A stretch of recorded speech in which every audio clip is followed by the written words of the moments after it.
Okay, we're going to call this meeting May 6, 2025 to order. Roll call, please. Mayor Palmer, Here. Counselor Beachide. Here. Counselor Berggren, Here. Counselor Frazier, Here. Counselor Martin, Here. Counselor Stancliff. Here. All are present. Please stand for the Pledge of Allegiance. Pledge allegiance to the flag of the United States of America and to the republic for which it stands, one nation, under God, indivisible, with liberty and justice for all. Lily, is there any agenda adjustments? Not at this time. Okay, under announcements, awards, or proclamations, I have a category A, 2024 Consumer Confidence Report, CCRs, and Drinking Water Quality Report Release. So every year we're required to put out a report on our drinking water quality, and it's called a Consumer Confidence Report. So it says 2024, it's for the last year, and it is available on our website. And that information went out to everybody in their water bill as well. So they would have had a link to the website saying where it is on their water bill that went out last week. So you may not have even received your new water bill yet because the mail sometimes takes a minute to get back to us from Portland. But it is important to know that that's there. So you have a question about the quality of your drinking water. It is a report that is available on the city's website, which is cityofgoldhill.gov. Okay, section 4, public comments. Do we have any? Yeah, first up, we have Sam Hefter.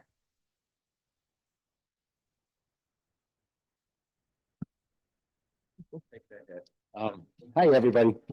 Hey, anyway, so I don't go too far off the beaten track. I got a couple of notes here. Thanks very much for giving me the opportunity to speak. Okay, excuse me, could you What? tell us your name, where you live? Sure. My name is Thank Sam Hefter. I live on Lampman Road on the river, and I've been here for 20 years. I'm on the Can Do Committee. And my main focus, and some would say my only focus, is the dog park. And we're going to have a gigantic sale this weekend on Saturday at the sports park. And anything you have that you want to clean out of your garages or attics, we'll take it.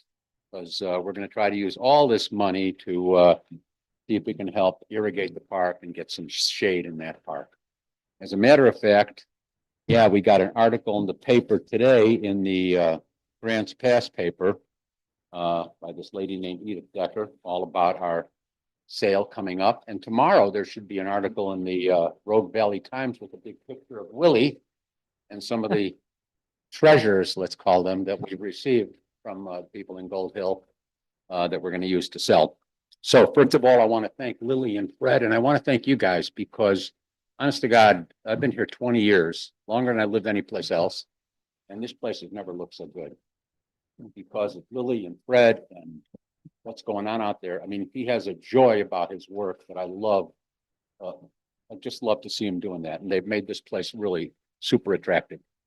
So years ago, and this city council is doing a great job. Years ago, when I went, first time I went to city council meeting, like walking into the Star Wars bar, it was scary and not a lot got done, but you guys have really taken off and made this place a happy place. So not so long ago when I was walking down the river, which I like to take walks there almost every day, with Paul and my dog, and I was listening to a tape, a meditative walking tape, and the guy said, just imagine you're at this gorgeous place surrounded by nature. I go, dude, I don't have to imagine it. You know, I am here. So I love what's happening with the sports park, with the skate park. The garden is just fabulous, and it's really, it's a great place to be. So a couple of months ago, I picked up the Grants Pass Daily Courier. I took a look, and they had an article on dog park, Southern Oregon. I'm like, oh man, good! I can't wait to see what they say about us. So I went through this thing, we're not even mentioned in it. So I called this woman. Turns out now I have a relationship with the one who wrote this article. I called her up and said, what the heck's going on here? How come we didn't even get a nod here? She goes, you guys aren't even on the map. She goes, there's no mention of you. You don't even exist. I said, we've been here 8 years or more, you know, I said, just come in and, you know, I'll take you on a guided tour myself. So anyway. She said she'd include us in next year's section, which is okay. And like I told you, she wrote this wonderful article. Now, we have lived in different parts of the East, Midwest, down in LA. Stay close to that microphone, please. Oh, yeah, we lived in all different parts of this country.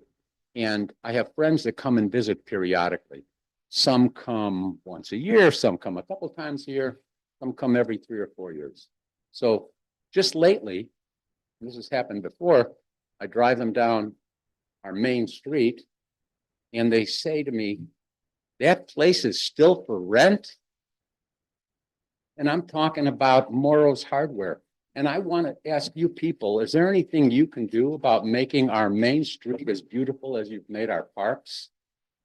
Is there anything we can do about that? Because it's really sad and depressing to come down here for 10 years and see these empty stores that dot our streets. So that's what I want to say.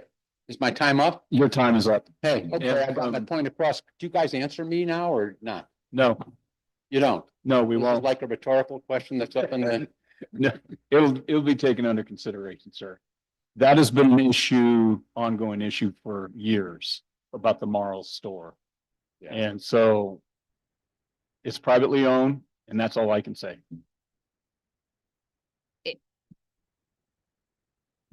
Like I said, this isn't open for the public now. Thank you for your time. It's the way. Do I have anybody else on the agenda? Yes, we also have Lori Hetman. Okay, oh, and also Lampman, people are dumping wood on Lampman Park, which is really not cool. we got that. Thank you. Lori Hetman, another Lampman Road resident. But right now I'm wearing the hat as the Can-Do secretary to, as Sam mentioned, we have a yard sale happening this coming weekend, but the following weekend is the citywide cleanup day. And as far as I know, Captain Patterson from the Fire District 3 will be in place of Ian, who is getting a new grandchild. So he won't be there. Off staff was supposed to order 6 bins and hopefully they'll get picked up on the same day and it'll make our life a little easier. Well, it's going to be rough then. All right, then our next event is Gold Dust Day. And we have a little bit of a hiccup. Sergeant Richmond, who will be in the parade, but will not be assisting with traffic control during the parade, nor will Jackson County Search and Rescue. They have pulled out, I guess Pear Blossom burnt them out. They don't want to have anything to do with directing traffic. Puts us in a pickle. The bid I have right now is for $1,688 to have 7 gentlemen doing traffic control that meet state guidelines. And I have to pay them for 4 hours. So I'll be making them work for 4 hours unless we can come up with some other places. I've contacted Knife River. They've donated their controllers. It's at during like Seroptimus Garden Club tour. We're trying to raise some more money. We have some reserve money, but we're, you know, this is a game changer for next year for raising money. I'm just going to put you on notice of that. So that's where we're at. We're working hard to make it all happen. Looking forward to the parade. It's growing every day and some of you are going to be in it. And we'll figure out where we'll put you. I think that's about it. It's coming together. Oh, I did put a letter together for 3 residents that are on Estramato that to the Historical Society, and hopes that I can do one side of the street that nobody's house faces on and put a few more vendors on there. That'll really help our pocketbook as well as the people that want to be involved in the event. So, thank you for your time. thank you. Model the shirt. I'm Back on the microphone. We created this T-shirt as a fundraiser during Gold Dust Day, but I think we're selling them out. So anyway, this is That's good. the banner. Well, Sam has them. Okay, thank you. That is all we have signed up. Okay. Council considerations. I have on A, water rates, system development charges, SDCs, steady results. Presented by Atkins Engineering. Yeah, we have with us Dan Scalise, our engineer of record from Atkins, and Abraham Barr, who has helped. Atkins helped us apply for a grant this last year through Business Oregon. It's called a SIP grant to help us do a water rates and SDC study. And so they've been working with us for the last year to collect information and they're here to report on that. So we can, are you both presenting? Yeah. Yeah, that'll work. You can pull it out from the wall a little if you need a little bit more space, and then I have a PowerPoint. I'll pull up for you guys.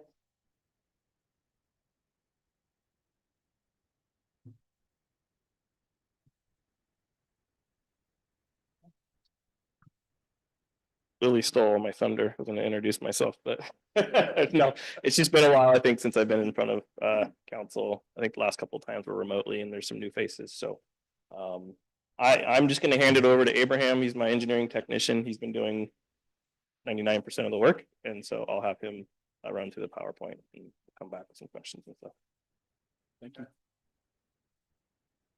All right, my name is Abraham. I'm just gonna run you guys through the results of the rate study that we did. Try to keep it pretty simple, but feel free to ask questions if you guys have them. Okay, so basically what a rate study is, it's a way that a utility looks at how it's going to cover its costs, because utilities can't run on a deficit. They have to cover their costs with the rates that they earn. So step one, we had to figure out how much the utility cost. This is the water utility alone, just for clarity, how much it costs to run. Step two, how much water is sold each year. And then step three, we basically figure out how much you have to charge on that water sold to cover your costs. And then the last step, which is the council's part, is to implement the rates that calculated. So step one, calculating the annual expenses to the utility. Bird's eye view, the big components are city employee payroll, maintenance and materials.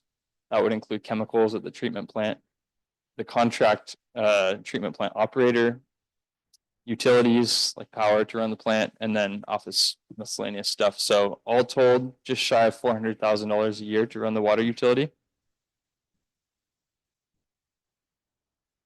And also included in the calculation of how much money is needed is reserves. So while these are technically not mandatory, you don't have to have reserves. It is highly recommended in the industry to carry an emergency reserve balance for the utility. Kind of a standard is 45 to 90 days of operating expenses. So that's 1/8 to 1/4 of your year's cost. Currently, the water utility does not have an emergency reserve at all. So as part of the calculations, we included a target at the end of the 5th year of the planning period that the city would have $100,000 emergency reserve. That's about 25% of an annual expense. So there's annual costs, emergency reserve, and then lastly, there's the capital reserve. So yep, perfect. So oftentimes cities will use income from rates to fund their capital improvement projects. However, as I'm sure some of you guys know, the capital improvements that the city needs are far in excess of what could realistically be funded with rates. However, if you have a capital reserve of some kind, it can unlock the requirements for some grants and loans. So what we did as a part of the study, we analyzed kind of a range of capital reserve targets that the city could shoot for. With $100,000 at the low end, up to $500,000 at the high end. That would be at the end of year 5, so each year be building toward that reserve goal. And at the end of this, you'll see kind of how that impacts the rates between 0 and 500,000. Okay, so now that we established how much money needs to be earned, we now looked at the water that's sold. Currently, your rates are $35 a month base fee, and then there's 3 brackets depending on use. So up to 400 cubic feet, a certain rate, then it goes up, and then it goes up again. So under the current rates, typical single family home, average use is 250 gallons a day, pays $51.60 a month currently. There's 564 connections, sell 72,100 cubic feet a year. So now we calculate how much needs to be charged to cover costs based on this.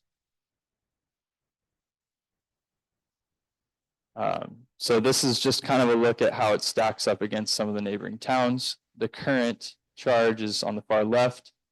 A couple of potential future charges next to it, and then other cities.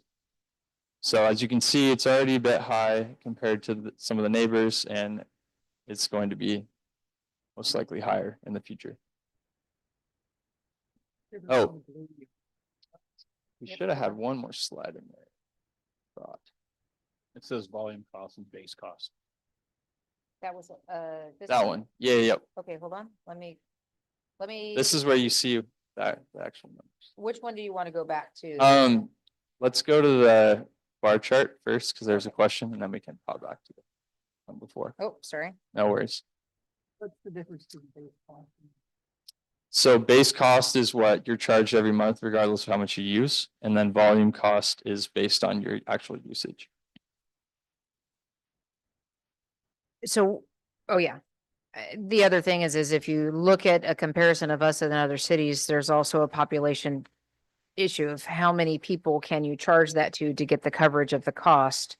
And that generally means that smaller populations pay more because there's less people to pay for the cost that is pretty across the board. So That's correct. So here's a summary of the calculations we came up with. It's a little bit too much data for one slide really, but there's 5 different scenarios we looked at. The top one is no reserves at all, no emergency reserve, no capital reserve, just covering the bills. So that's the least that realistically could be charged. So you're looking at, if you increase one time, it going up to over 57 a month for your average family. If you did 5 equal increases, you're going to end up higher because those first few years you're not charging as much. You're up to 62, and then the other 4 scenarios are looking at just an emergency reserve, no capital reserves, and then different tiers of capital reserves. So that's where we left it for now, and it's kind of up to the city to decide how they want to implement this now. So I know there's probably going to be some questions, and Dan and Abraham are both here to answer that, but where we are right now is we are not able to cover the costs of operating our water right now. And we need to be able to cover our costs. At the very least, we have to cover the no reserves to even just break even to have enough money to do that. But what I can tell you is that we have emergencies that come up all the time, and there's not money to deal with them. Having an emergency reserve means that there's some amount of money in the bank that if something happens. I'll give you an example. We had our hydrant flushing this last weekend. We found some hydrants that do not have enough pressure if anything were to happen. We have to repair the lines, research, find out what's going on with those lines to make sure they have enough pressure in those hydrants. And that's going to cost us money to replace and to get those fixed. There's not money in the bank to do that. And if something were to happen, to have enough that we can pay the employees to show up to clean or to run the plant and do that other kind of stuff as well. So with no reserves, You're basically just trying to cover the day-to-day that we know of, not the things that we don't know are coming or have planned for yet. That emergency reserve would do that. What I learned from Rogue River with capital reserves, they were able to borrow and then put some in the bank, and it actually gave them a chance to get a lower interest rate because they showed they had some money in reserve. And by having that money in reserve, it opened up different doors for them with longer term loans, lower interest loans, more money available and stuff like that. Without having any money in the bank for capital, which is the construction projects is capital. Anything over $50,000 to repair is considered a capital project. No, anything over $5,000 is actually considered needing to do something. But anyhow, we don't have any money in the bank for that. So far, we're applying for grants and such. But it also means that if we don't get those grants, the projects don't happen. And sometimes there's something that comes up, and if you have money in capital, you can do those scheduled maintenance things that happen along the way. For instance, it is normal that a city has to replace water meters. Right now, we have to figure out how to come up with the money to replace our water meters, which we know are not working fully to account for how much water is being used. There's also upgrading the technology so that it can do a radio read. So we could replace them all. They could radio read. It saves staff time. You know, the accuracy is there. So that money that is now being used to pay someone to go around and read them and less can be used for something else, right? You're shifting operational costs and saving money. But those meters are only good for 20 years at the most. We know there's a lifespan that you have to replace them. And our entire main water lines have to be replaced. So far, we've talked about two with you guys, First Avenue and Fourth Avenue, but all of them need replaced. So if you have anything in capital reserves, then you have the ability to get access to other money. So, and I'll stop with that and let it turn back to these guys and the council. I'll touch on a couple more things. Just with that last comment, you could definitely, you don't have to use it right away, put it into your LGIP, and then now you're earning a lot more money too, income back to the city. So that's huge too. There's also a CPI adjustment to this as well. That is, again, that's our suggestion or recommendation, but that's also up to the council and the city to make that, whether you want to do that or not. But those numbers do include a CPI adjustment every year. In our opinion, that's important because if you don't do that, you get behind and then folks see a huge jumps. And honestly, that's where we're at. Yeah. I know that in 2023, I believe it was the council voted to adjust the rates in 2023. But we're in this situation because the city has not adjusted rates in a while to keep up with the cost of everything going on with the maintenance and the operations. And so we are behind. We need a 12% increase just to cover our current operational costs. What we were recommending is at least the 17% increase to get at least an emergency reserve. What we really should be doing for being smart and effective is also having a capital reserve.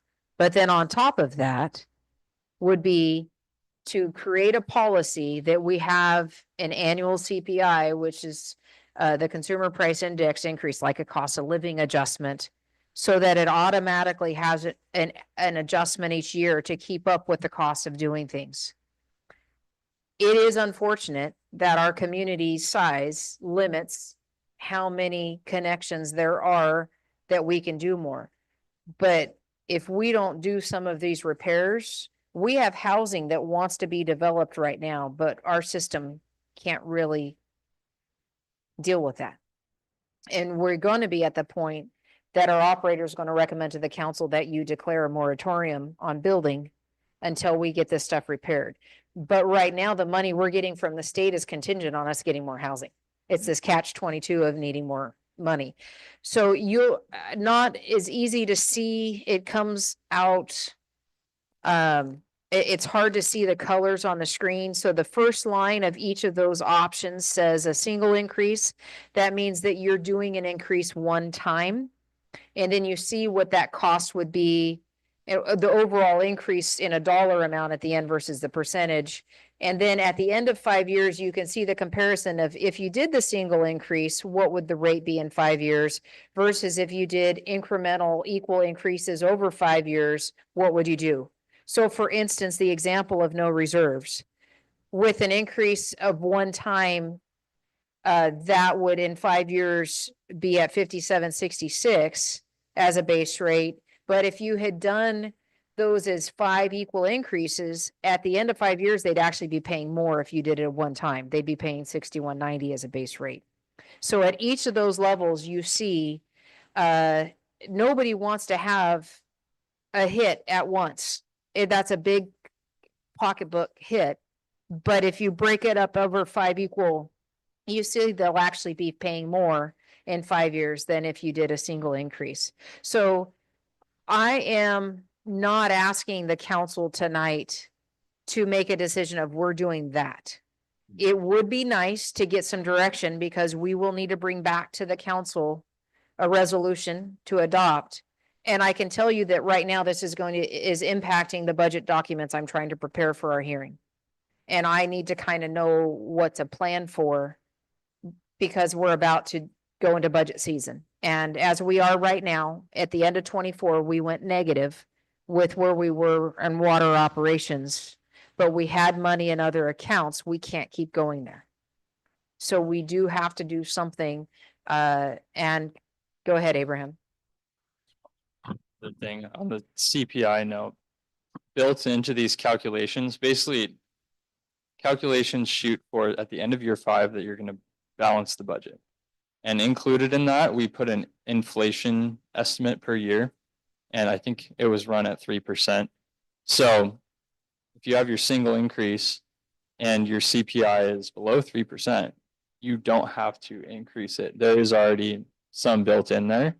If CPI is 10% and you're only accounting for 3%, you might want to increase it. But I just wanted to point that out. That single increase, if inflation isn't higher than we assumed, will be good until year 5. I do have a question for you. So what would you recommend for a small city? What adjustment would you, I'm looking at the 250K for capital reserve. I mean, because that's keeping up, Yeah, barely keeping up. well, funny you should say that. I mean, that's why we're here and Right. telling, like, bringing the options, because you can't do enough, essentially. Right. So it's kind of up to this group to say, well, how much are we comfortable with? Right. That's really what it comes down to.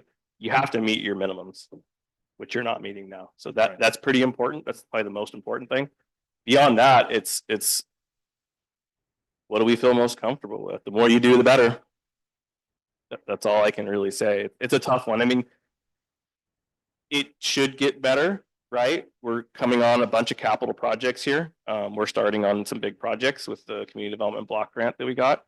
So we're starting the ball rolling on potentially a lot of big capital projects.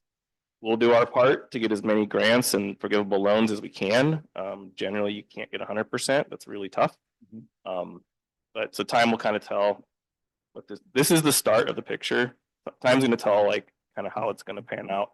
The other thing is the meters. We'll want to revisit this when we get all the new meters done. That's going to be an upcoming project, probably the next 5 years.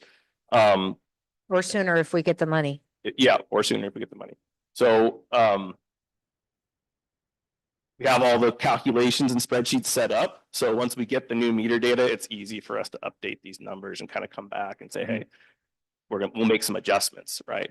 So this is kind of this is like the first step, the first picture. Things will get more clear kind of as we keep doing things, capital projects that help with the operation and maintenance, bring those down. So yeah. Get on the mic, please. All of a sudden, that city payroll number gets cut in whatever percentage, and that goes into your reserve budget rather than into your O&M budget. So yeah, it kind of like is a self-perpetuating cycle of getting the projects done, lowering O&M that goes into more projects. Does that make sense? Was this more like a worst case scenario? 'Cause I'm looking at that 500K, which, you know, is my bill gonna go up $40? So, Yes. yes, it would. If city month. council elects to build that reserve by 5 years, that would be the decision you'd make, do that rate increase. So where we're at with this is based on the testimony of a lot of us cities to the legislature this last year, and they're seeing that cities across the state of Oregon are having failing infrastructure. And a lot of it is because of kicking down the can down the road of, we don't want to pay that much, so we're just going to wait. And now it's so exasperated. Things are breaking and we can't, but not. So with that, the Water Caucus, which is the group of legislators involved in discussing about water across the state of Oregon, put out a survey to all the local governments and districts saying, what is your need? What do you have to repair? What would it cost? And Dan and I spent some time with Michael Bolwig, and the three of us went through and answered that. And for Gold Hill, we were looking at over $25 million in repairs that are needed today. If we were doing everything that we needed to do to keep up with everything that had to be done, that's how much money we're looking at in repairs that have to be done. Clearly, I cannot and will not recommend to the council that you raise water rates for 500 people to pay $25 million, right? None of us have that kind of money. It's not realistic. And so we are seeking everything we can. Do you realize we have we have 4 active water grants, and as of yesterday, actually 5, which you don't know yet. I was going to tell you in my city manager report. We are unfrozen in our ECWAG grant for our water intake. So the Rogue Valley Sewer Service loan assumption from the USDA is going forward. We got the all clear. Dan's group is updating the budget so we can go back to bid to get the work done at the intake that needed to be done. So we've been frozen for a year, and that's unfrozen. But we also just got a grant for updating our water master plan because we were limited to what projects could go in the CDBG project, the design that Dan's group's doing, by what's in the water master plan. But we know there's this whole slew of projects that need to be done that aren't in the water master plan. So we got a grant to update the water master plan so we can get funding for those areas. The SIP grant is going on, and then the Senate Bill 1530 grant. And so we have 5 active water grants right now. That's incredible. And we're trying to do what we can, but they're a very small piece of the pie, and they don't cover the 25 million and the things that are still not done. We have water main pipes throughout this community that basically 8 inches wide, but you can only get water through about an inch or 2. And we have to redo the system. And so we need to expand the hydrants we have, and we need to replace the hydrants we currently have. That's part of the design in the CDBG, and we've been through all those hearings. We're about to get a design for a new reservoir, for a 1 million gallon reservoir, and getting out the first and second ones up there that are not functioning, and the third one is at end of life. So there's some big projects going on, and that doesn't even come close to all the things that need to happen inside the water treatment plant. So you know what, council? I know this is not easy. And I also know I don't live here, and I'm giving you a report that's not affecting my pocketbook. And I'm not pretending to say this is easy, especially because it's your neighbors, it's your families, it's you that are addressing it. At the same time, I'm grateful that you stepped up to be on city council. This is never a decision any council ever wants to face, but we do need direction. And where do we start making a plan for? We will be getting the final reports for the water rate study and the SDC study. SDCs, I know you're going to, I should touch on that just a minute as well, Abraham, but when we charge a system development charge in SDC, that money can't just be spent on anything. There's restrictions on where that money can go. We really need to get to a point that we are setting that aside. And as Dan said, using our local government investment pool, the LGIP account that is interest earning, and that money go in there until those capital improvements happen that affect the whole city. And then we've earned and made that money more.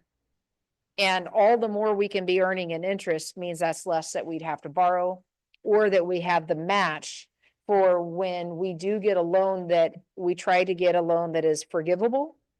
But for the portions that are not, we have a means of doing something with that. So Dan, or did you guys want to touch on the SDC portion? Yeah, it's kind of just a straightforward calculation. So for the Oregon statutes, there's two ways to do it. If there's a component of your system that has excess capacity, you figure out how much that component's worth, figure out how much capacity is left in it, come up with a dollar value, and then somebody comes along and wants to hook up, you say, all right, you're not actually buying it, but you're buying in that much of the system. So easy example is you have 1 million gallon tank that's $1 million. It's $1 per gallon. Somebody hooks up, they're going to take 500 gallons of that capacity and they pay $500. So that's one way you can do it. Another way is if your components don't have any capacity remaining, you charge them for the cost of the capacity that's going to have to be built in order for them to come online. So Gold Hill is kind of split. The intake and the transmission pipes have capacity remaining. The treatment and the reservoirs are at capacity. So we calculated those each the correct way. Lily and Michael Bolweg last week, and Michael wanted us to update some of our cost estimates because he thought they were too low. So we will run those numbers again, and basically it will just be a recommendation of how much a new connection should be charged based on the size of the connection. Can you get closer to that mic? Because I couldn't hear You your know what question. current SDCs for the water are right now? Is it like 1250? I'd have to look. It was on let me look it up. You do, but to our knowledge, it's not following a formula, which is a requirement. It's That's a what I was asking. statute, yes, correct. It's not high enough. It's- I'm asking what it is. You have it, it's not following a formula, which is it's There'll be a short memo that explains the process, breaks down the calculations for each component of the system, and then has a summary of what we recommend the costs would be. And then again, we recommend that those are linked to your CPI or some other index so they can automatically go up. And who pays those? When would somebody pay an SDC? It would be a customer who's creating a new connection to the system. Only new connections, not dormant connections, because customers in the past have already paid their share in those infrastructure improvements. So it's basically a way to make sure that new customers aren't reloading on the value of the system that's already there.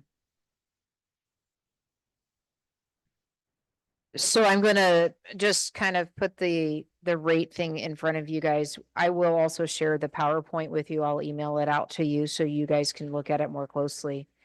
And I know there's a lot coming at you guys, so I don't have a predetermined outcome here, other than I can tell you that we're not covering our costs right now and we got to do something. Mary, you have a few hands. Malia? So could we go back to the first slide? Expenses. Okay, not that one. Okay, here. Annual expenses. City employee payroll, 130,000 a year. Are we talking about, I mean, we pay, Southern Oregon Water Tax. So that's separate. So the city employee payroll, a portion of our city staff is paid for out of the water fund.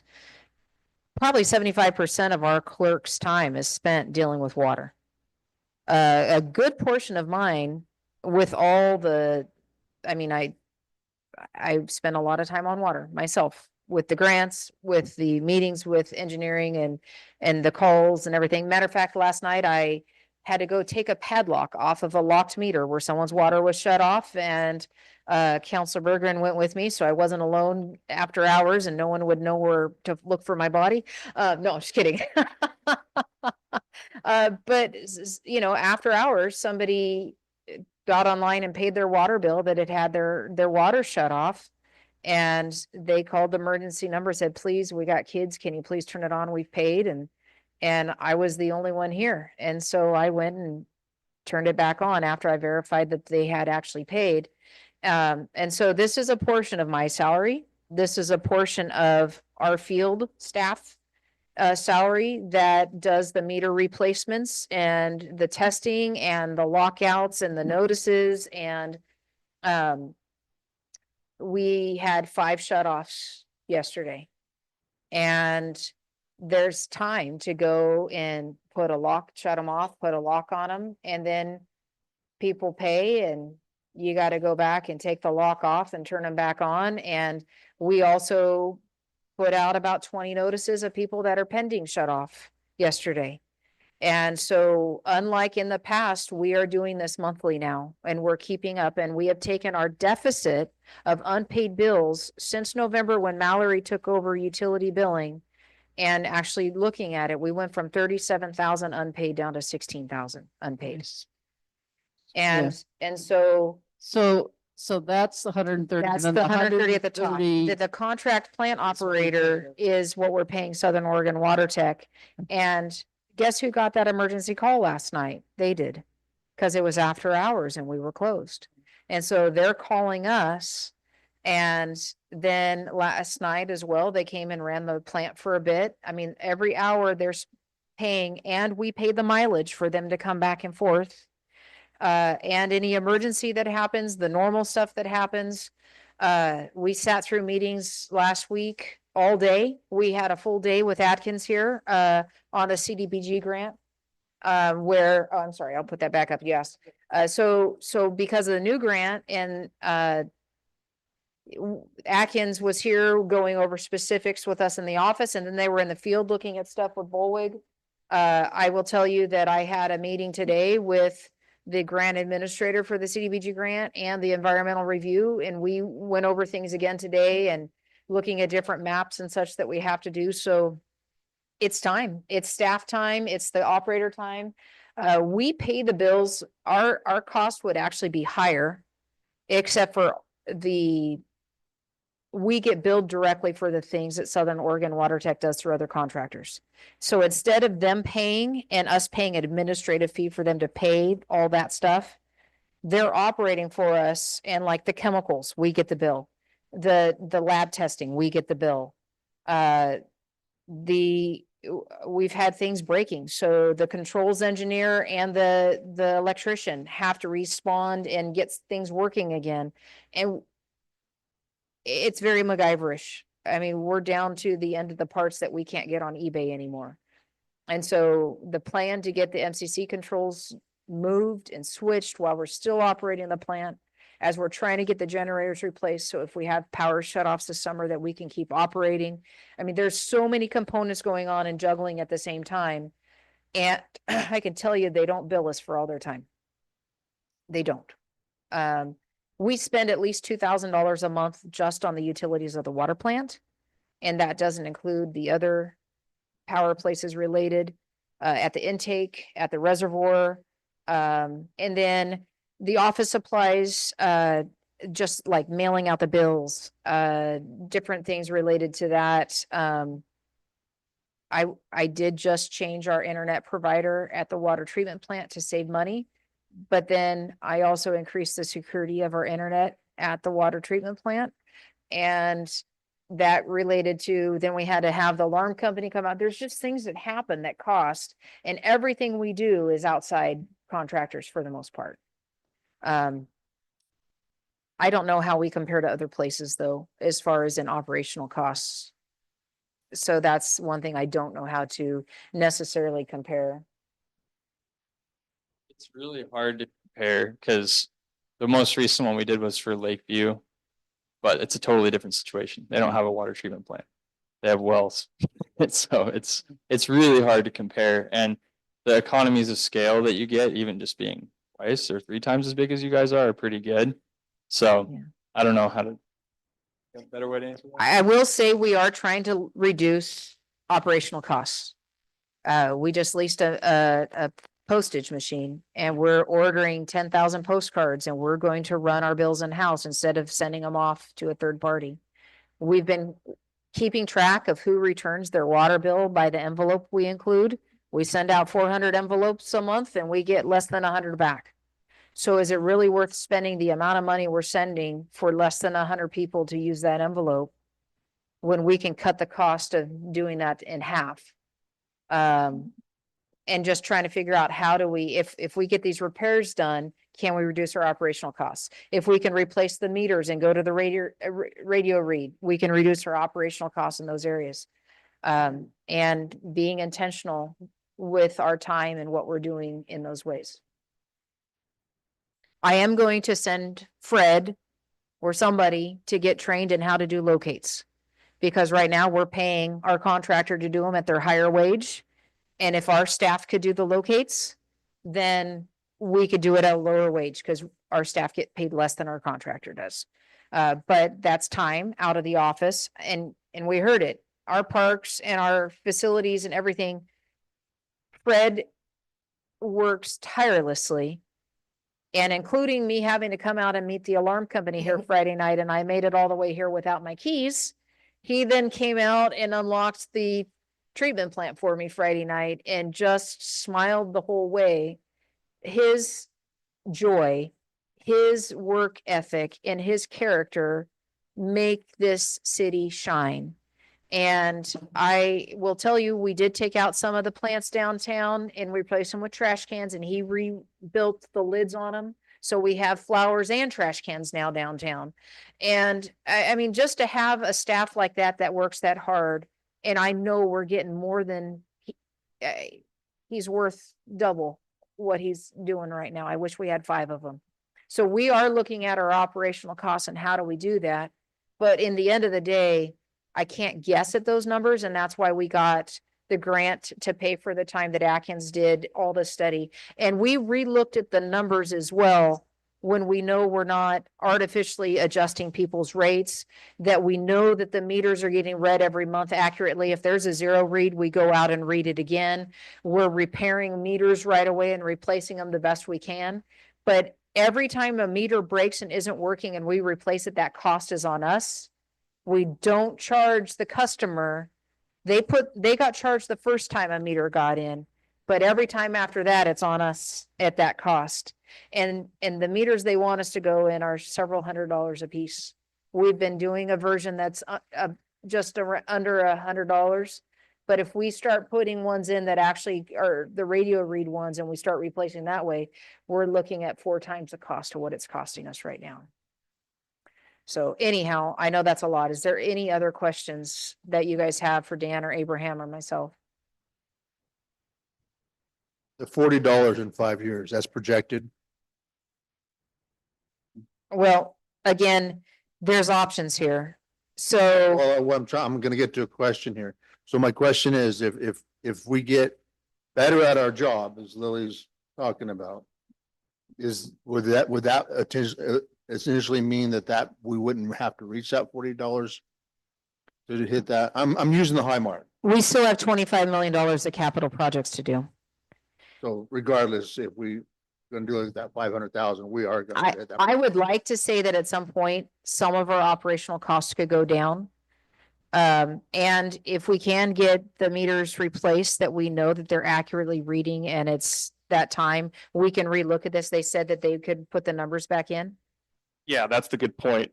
Spreadsheets are built already, so if you want to come back annually, it's not a lot of work to re-enter the numbers we get from the city and say, hey, where are we at? So that could change, yes, based on actuals. And so I want to point out that, I don't know if my mouse would show over here. So a single increase is the top line that is kind of a bluish color, which if you are colorblind, it's not going to show well, I apologize. And so if it's at a single increase, It's this top line of what the rate would be. If it's equal increases over 5 years, at the end of 5 years, one would be, you'll see their rate is actually going to be higher. But it means it's equal increases over 5 years. So in each of those options, you can see the difference in each of them. If you do a one-time single increase to get there, in 5 years, it's going to be a lower number than if you increased it equally over 5 years. But then somebody has 5 years to get up to it, they'll just be paying more. And I'll give you an example, go to the bottom one. If you did a single increase of $21.88 a month, I know that's a lot. I'm not taking that lightly. In 5 years, they'd be paying $73.48. But if you did it equally over 5, they'd be at $90.81. That additional $18 a month is significant. So it's not just which increase, but do you do it over 5 years equally? Do you do it at one time increase, or do we maybe look at it doing half of it now and the next year? So these are some of the things that I'm looking for direction from the council on. Do we do an emergency reserve that covers those emergencies that come up, and that's operations and maintenance and emergencies? Do we put into a capital reserve so that when it comes time to getting loans and rates, that we get the best rates possible?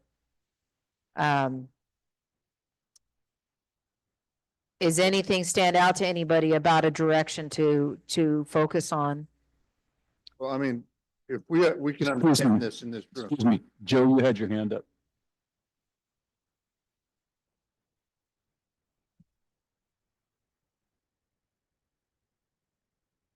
Can you get on the microphone for me? I'm just wondering if this is something that we shouldn't.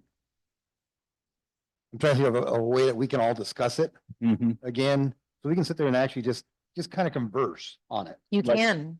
Yes. You're welcome Oh, to. yes. You're talking like another workshop. Right, something like that, that's what I'm looking at. Well- We really need to, I just So- think that we need to. I don't know how to say it. My concern is, one, talk this out right now, ask questions, get conversation going. This time is available to do that in process, because we are going to bring something back on another day. But depending on when you schedule those other events, now granted, I'm probably not going to pay for them to come back from Klamath Falls again. Because we're going to cover their costs coming back and forth. We're still within our grant. Okay.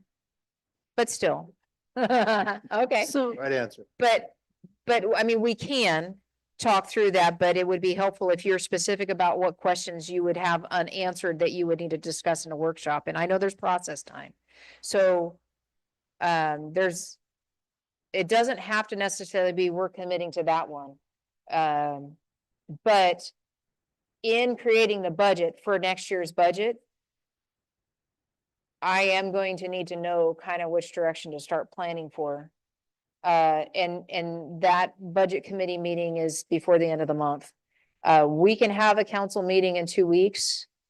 But by then I should already have the budget documents out to you guys, to beat the budget committee meeting time. And I'm going to try to do it beforehand this year, not 15 minutes before the meeting starts, like I did last year. But hey, that's wishful thinking on my part. So. Well, you had a question too. Go ahead. Well, no, it's more of a statement. I mean, I'm thinking that we in this room will understand what we need to do. But my question is, how are we going to justify it to our neighbors? And that brings me back to like a conversation I had with Lily, I think last week. 60%, if I got the number right now, 60% of our residents, of that 574 connections, are lower income. 574 includes our commercial, by the way. So even less Mhm. are low income. We're drastically with these numbers going to affect them because their increases per year are not 3 and 4 and 5 and 6%. okay, my thoughts.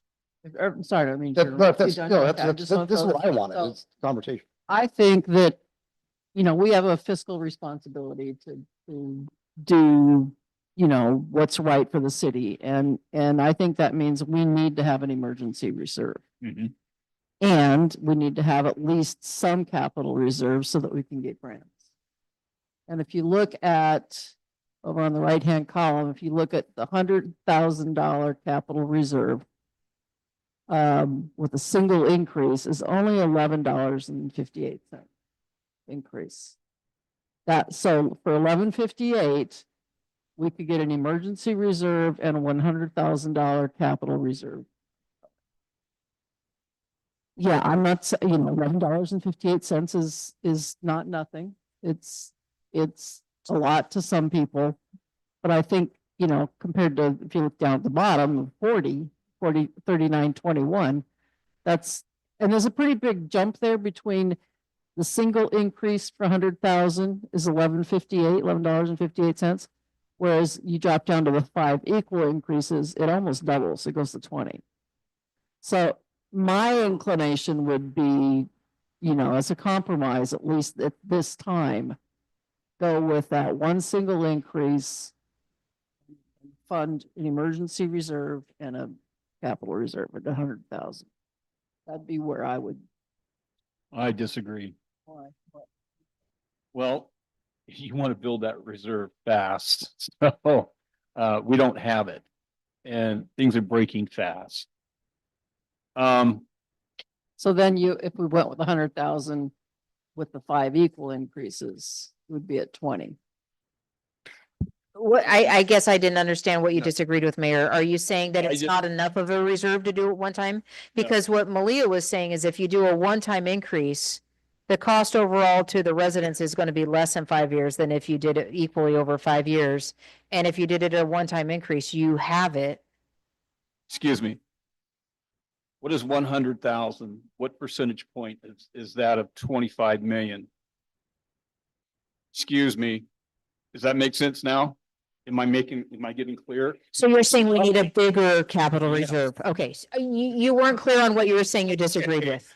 But I'm just sitting here and Okay. I'm still got the 25 million, and I agree that I know what's going on in this town, that, we need to do something. This is Okay, more of so I an would say- emergency. A minimum would Yeah. be the 100,000 and Yeah, I think that's really what I was saying is how are we gonna justify this because we know we need it. I mean, honestly, we need the 500,000 capital. That's how what we need. justify it. But how do we justify this to the town? Because I mean, Mhm. $20 a month more on a fixed income, that is a big chunk. That's taken Especially from the when, food especially when money. our sewer rates are gonna go up here in another 6 months. But that's how I you know it was justify gonna it. happen, but And I get it's it. all happening at us at one It time. is a lot. It's gonna affect our. And unfortunately, we have many years of this having been kicked down the road. Mhm. And then it falls on your shoulders to say, are we going to do the right thing of not keeping down this path? And so,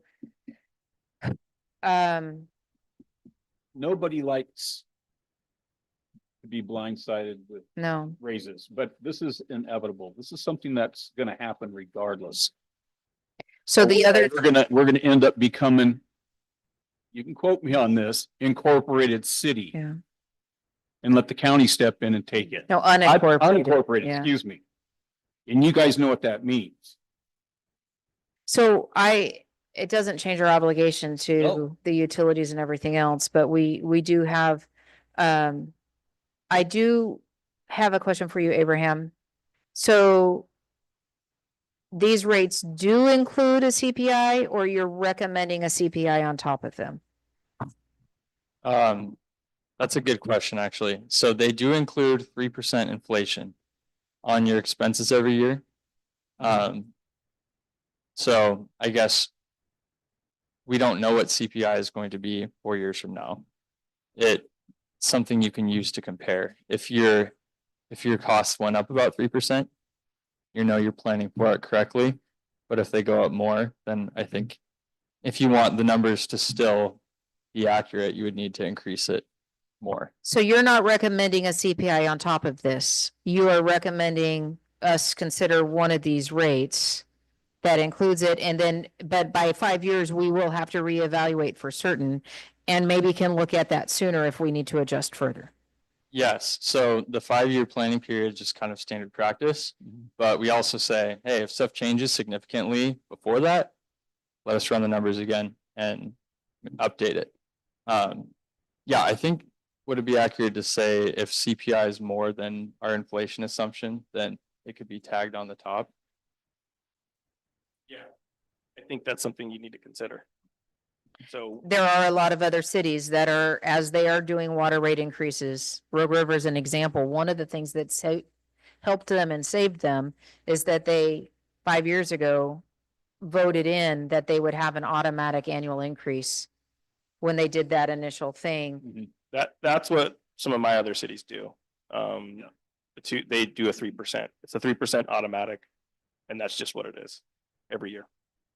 And it just covers that, whatever that is to keep things up, whether it's CPI or COLA or whatever you call it. So most likely, in order to meet time for things to get into effect, in order for budget season and all that other kind of stuff, we would be looking at bringing something back at the Tuesday meeting in 2 weeks. At the latest, it'll be after our budget committee meeting if we waited until the first meeting in June. And so it's hard to kind of know how to prepare the budget documents. If we don't really know which direction to kind of try to aim for. I'm not saying that we can't pick a different route. We'll bring something back to you guys, but I'm kind of asking council is there an area you'd like me to focus on to start kind of heading towards that direction to prepare stuff with? Or do you not want to even say, I've heard a minimum of 100 million, sorry, I'm tired, 100,000. I was here at 6:30 this morning, so for a meeting, so anyhow, I heard a minimum of the 100,000 capital reserve. But I guess I need to hear from more folks on where you guys are feeling. My thought would be, the reserve is for the breakdown for.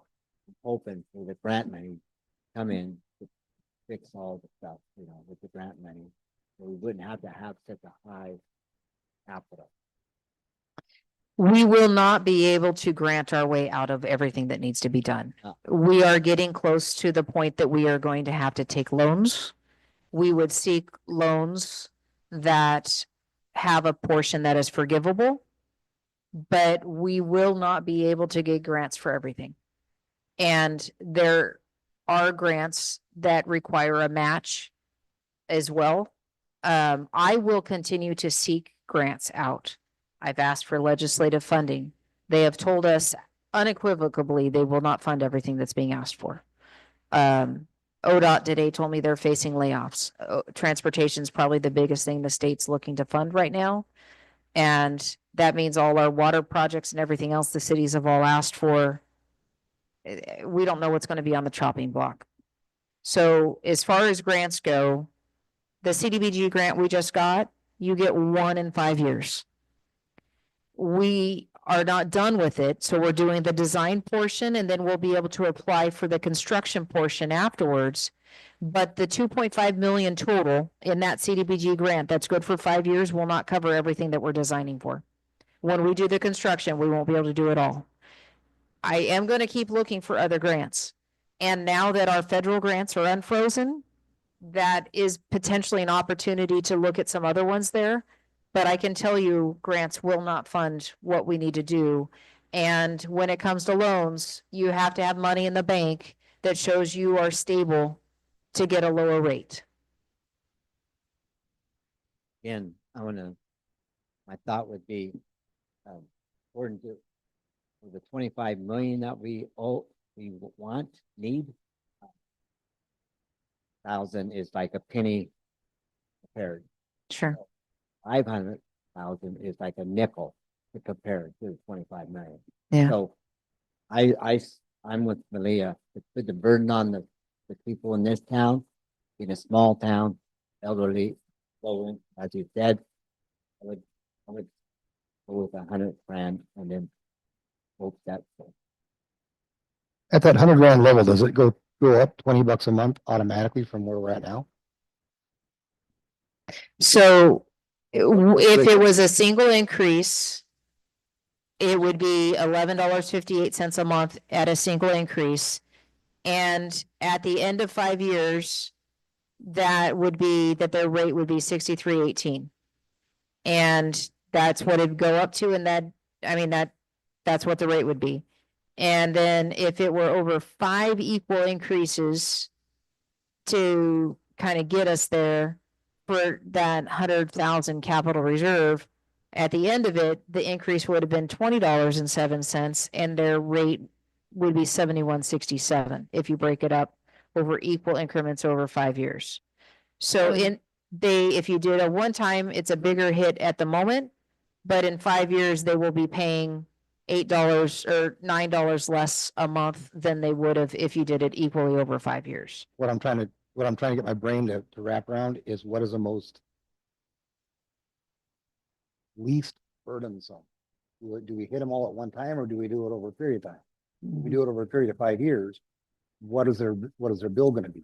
In the end, they're paying more than if you would have done it as a one time. Look at the bottom But that's one. in 5 years. We already know things are gonna. No, but that middle column is the single family cost at year 5. So that single increase is significantly less than what the rate would be if you did it equally over 5. So that third column there, the single family cost at year 5, that's the comparison. If you did a one-time increase versus if you did equally over 5 years, in each of those circumstances, what they would be paying in 5 years is less if you did a single increase.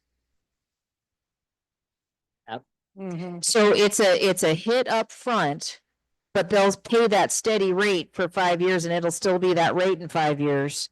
Versus if you do a portion this year, portion the next year, portion the next, in the end, they will have been paying significantly more than if you bit the bullet at once now.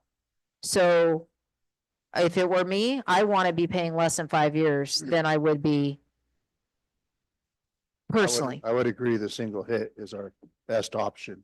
It's not a good option, but where we're at is we're in the hole. This is a good option. So we did an increase in 2003 or 23. Now we're gonna do an increase in 2025.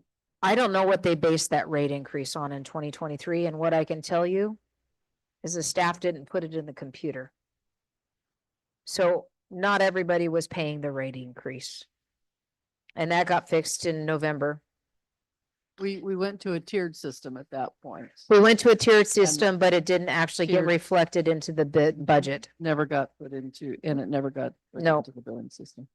And so all that's been taken into account. Matter of fact, Abraham's who found that out. He's who pointed it out to us. It was like, wait a sec. When he's looking at what we're saying our water rates are, yet it's not what was actually happening. So where people were told they got a rate increase in 23, they didn't actually get a rate increase in 23. I think 9 accounts did. So can we go to the slide that had the different cities? Oh, wait a minute, I wanna say Or hang something. on. So I've heard people talking about the 100K capital reserve. I was going down to the 250K single increase compared to the 100K single increase. That's only a $4 difference. Mhm. Good catch. That's why Yeah, I that- mentioned it. I'm on board with that myself. $4 difference for that, that's a chunk of change there that we can come up with. And Yeah, as a below poverty level person with my mother, yeah, that's, anything's gonna hurt, but that seems to make more sense. Thank you. And we have to be thinking about the future of the city in Mhm. this situation, not just our pocket. This is the slide that Joe, you were asked to see.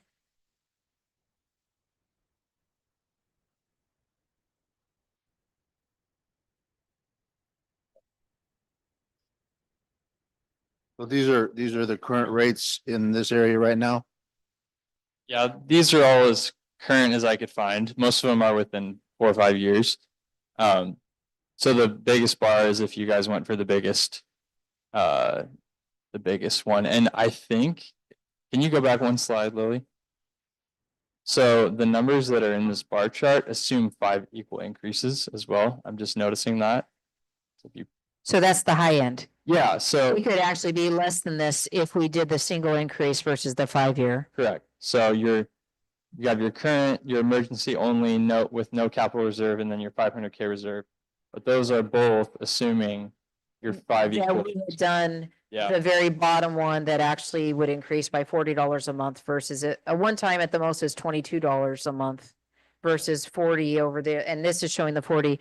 What it also doesn't show is what the future rates of those other areas are. Because we can't compare that. We're comparing our future with where they are today. Grants Pass is having to do with their water. I mean, Well, and I can tell you that Yeah, as you- a Grants Pass resident, 3 years ago, I was paying $44 a month and I now pay 100 something a month. you pay 100 a month, then why is that not so?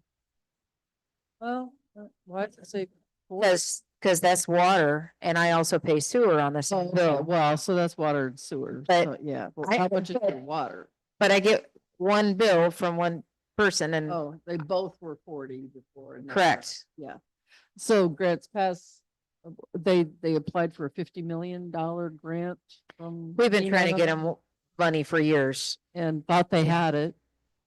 Started planning Both Medford and Grants Pass got federal grants that went away. and they disappeared. And their Grants Pass water system is, It is 97 years old. building is about to fall down. It's not, if there's a good earthquake. So for reference, my dad retired from the city of Grants Pass water plant. He worked water and sewer, and so he's a water operator, sewer operator. And he gets called back each summer to help, since he's retired as well. And so, and I worked there when I was 17. And so I know that building inside out. So, Is he willing to volunteer for Gold Hill? well, because of our new charter and nepotism, he can't. We'd have to let Lily go. Yeah, you have to pick. You want my dad or me? Sorry. Okay, so just back to council. I know we got to move on. We have a big meeting still ahead of us. Ani, you've been gracious. I appreciate it. And I appreciate you guys coming over from Klamath Thank you. for us. And you know what is exciting? I will just say, when I came here 17 months ago, I was told there's all this stuff that you have to do in the water system. And everybody basically didn't believe we we're going to do anything. We're doing a lot. And it's just the beginning. All this is the planning and the preparing of all the stuff that needs to be done. And I'm grateful that Dan talked me through some of it early and Bolwick talked me through some of it. And they're like, yeah, just another city manager that's coming. I don't think they expected 5 grants in the first year, but none of us are sad about it. We're getting things done and we are going to continue to seek out the things that are that's our whole goal, is how do we keep the cost down to our people and trying to look out for the best. And so we will seek out those grants. I'll Anyhow. just say I've been doing this for quite a while and this is not fun. When you're playing with people's lives, but it's part of your job. Okay? And don't take it personal. Well, you We'll can't. double your rate. But you already have. No. But this is not a fun job when it comes to this kind of stuff. Because you do affect lives, but it's something that has to be done. Or this town goes under. And I'll just leave it at that. Thank you. Wait, Thank you. So am I understanding the council's direction, or at least leaning towards, would be the one-time 250? Is that the majority of the council's direction, or? I'm even willing to do the one-time 500 because our water, I'm just saying. I get it. I'm just saying that my personal feelings is because I know that how much work this water system needs. I mean, I want to be able to enjoy my water out of the tap. I had family came that they were like, what's wrong with your guys' water? I want our system fixed. So that's for me. That's why I'm leaning towards, and I know That's, I'm saying that hurts, but that's all I'm saying. In 5 years, this will be revisited. Yeah. And we'd be doing the same thing over again. That's how I'm understanding. This. Is that correct? Yeah, or earlier. So there you go. Like I said, the We're- spreadsheets can be Gonna updated be annually. This is a continuous thing. Continuous. If we don't get a hold of it now, this town has let this go for too long. And we're just trying to get a handle on it Yep. now. Absolutely. Okay, thank So you. I guess, do I ask you to do a show of hands of the levels to see where we're kind of leaning to what to bring back? Look at, I'm still at 100K to 200. Let's do a show of hands. Okay, so, What's your preferred- Mayor, do you want to lead that? So I'm not leading your meeting, sorry. Go ahead, Joe. We'll start with you. You're in. Where do you want? 250? Do you want to instead say, all right, who's leaning towards the 250 one time? If you could show your hands. As a minimum. As a minimum. And okay, so then I'll ask who's leaning towards 500, which is 1. So who's leaning towards 100? Which is 1. So we have 4 at 250. So I would say that's what I'll bring back. Change my vote. Ooh. Yeah, Okay. like I said, I see our water system. I've worked in infrastructure my whole life. And I know how much trouble it's in. We had some people vote more than once. Yeah. That's why the numbers added what they were. Yeah, So, Both of us. No. But here's this it. He voted in the first one. He also leaned toward the other one, but all in all, it could have been everybody voted. I mean, we would have looked at the numbers. So I can take your number off of one of the other ones, but either You way, can take mine off because mine. You didn't. count. okay, well, I didn't include you in the vote. Okay. So, Meeting's adjourned. but that's how that happened with there being a 1-on-1 and 4 and the other one is Jerry voted twice. I say that we need a minimum of that 250, but I mean, if we could do more, we should.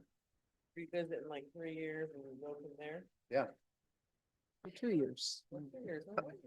Okay. Are we good to move on? We are good to move on. Okay, thank you, gentlemen. Thank you. Hi, thank you. All right, under city council considerations, section C, resolution 25-R-20. Or excuse me, no. Ordinance 25-04. Planning Commission meeting requirements, DHMC. Chapter 12.12, Lily. So that is the Gold Hill Municipal Code. So you will recall, council, that we recently updated Title II of the Gold Hill Municipal Code. But there was a portion of the planning that I didn't have a recommendation on that change yet.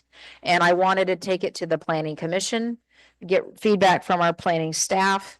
And in that, we looked at other jurisdictions in the language. And so before you is an ordinance. So tonight, if you are choosing to move forward, we would look for, this was made available to the public and to the council over a week ago, so meets the obligations of our charter that we could actually do first and second reading tonight and by title only and adopt tonight. So it meets all those requirements.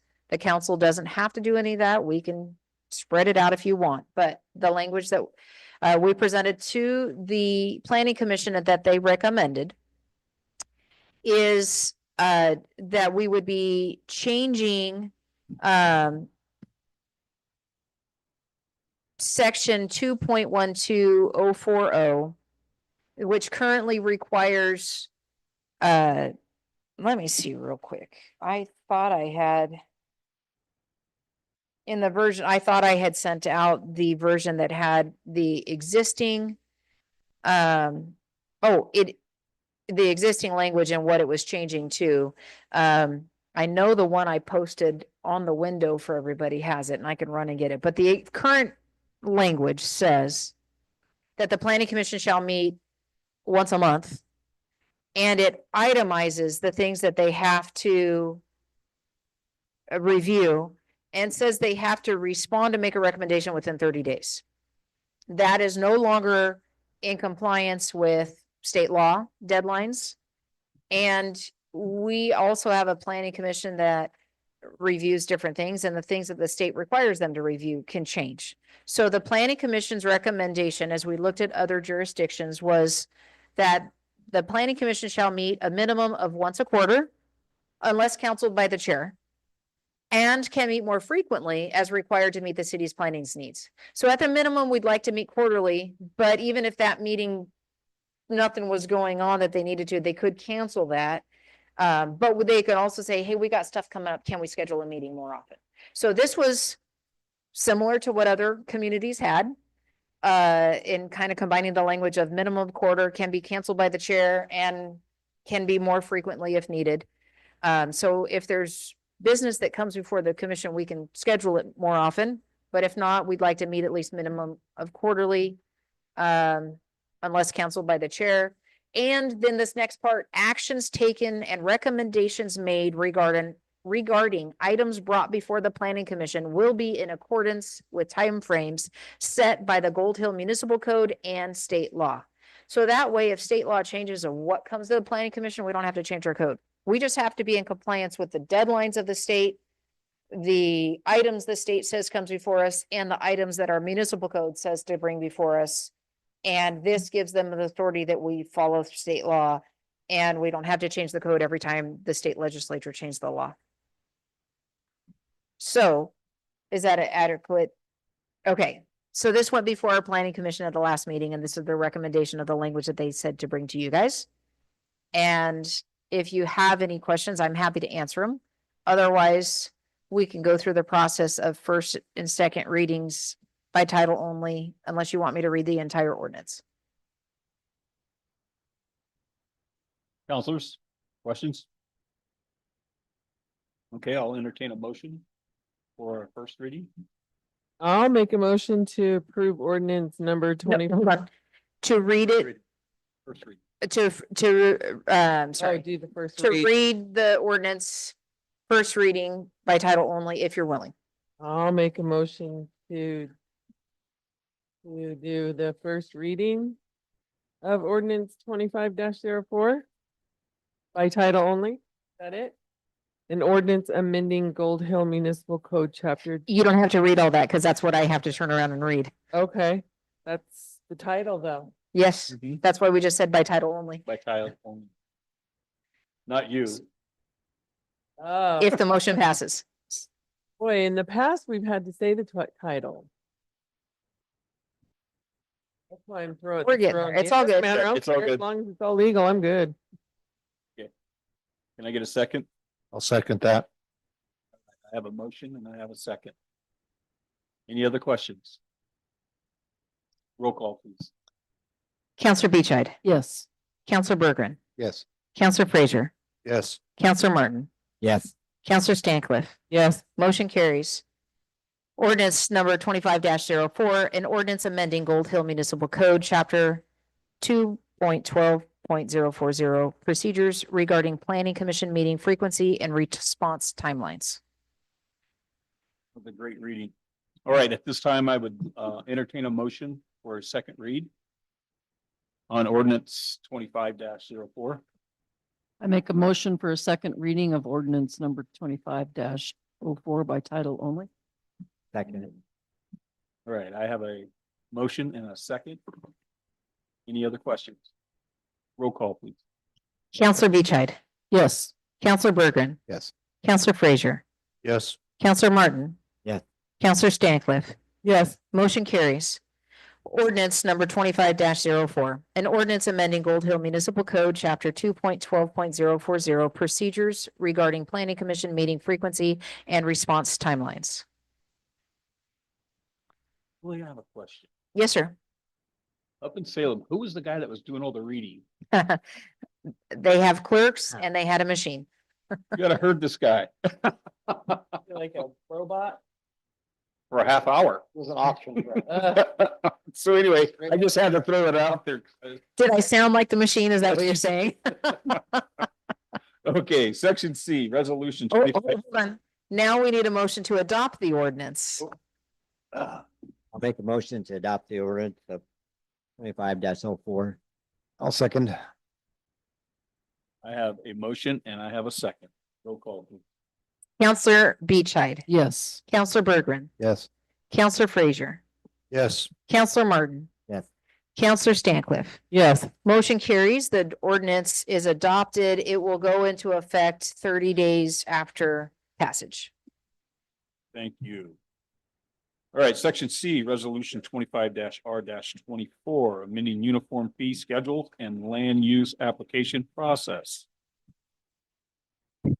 Thank you, Mr. Mayor. Before you is resolution 25R24. We have our planner, Ani Heater here from RV Cog.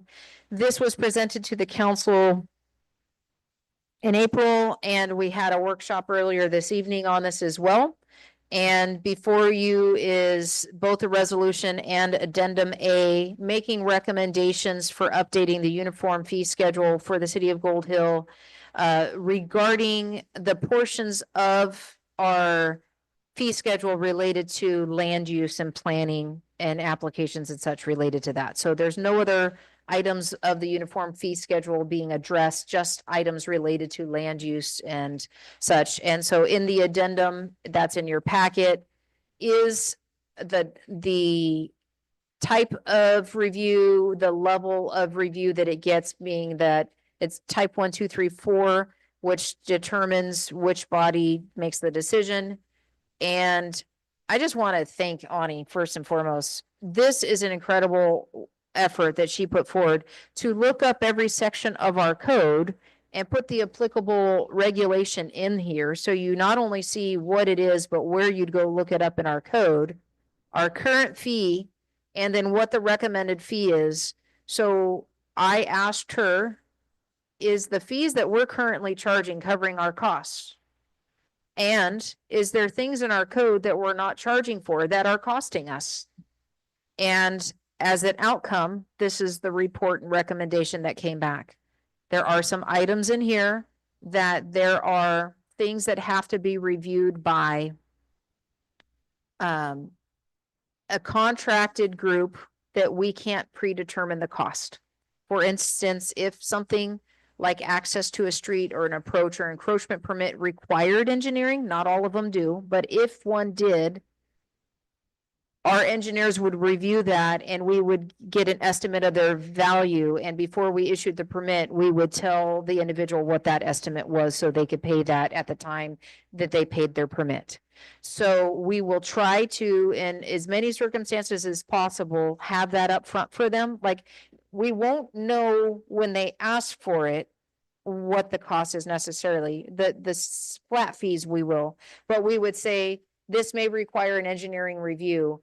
Before we issue the permit, we'll let you know what we believe that estimate to be. Then when we get that back and we say we're ready to issue the permit to go forward, here's what your cost is, and we would invoice that itemized invoice and they would see what that cost is. So for instance, when we send something to Ani at the planning and they have to review, she says, this is the amount of time that went into it, this is the amount of this is the cost, blah, and we invoice the individual for that process. And the engineer would do the same. And so that's the process. And an appeal, if something were to require, for instance, before you, like this one, a planning commission, city council appeal, if we had to consult the attorney, we get paid, we pay them a lot to do those reviews, and that process should be covered by the cost involved. And so that would be what we were looking at here as well. So anyhow, I will, Ani, did you have anything that you would like to add? I know you just sat through a meeting and a half and I didn't mean to talk about it all. I'm sorry, go ahead. Our goal is to be effective and accurate and try to present a predictable fee schedule for the applicant and avoid having the city have to invoice. So most of the fees related to planning already take into consideration the time that I would the costs associated with my review. But there are times where that may go over. And in those circumstances, we noted that in the fee schedule, the recommended fee schedule.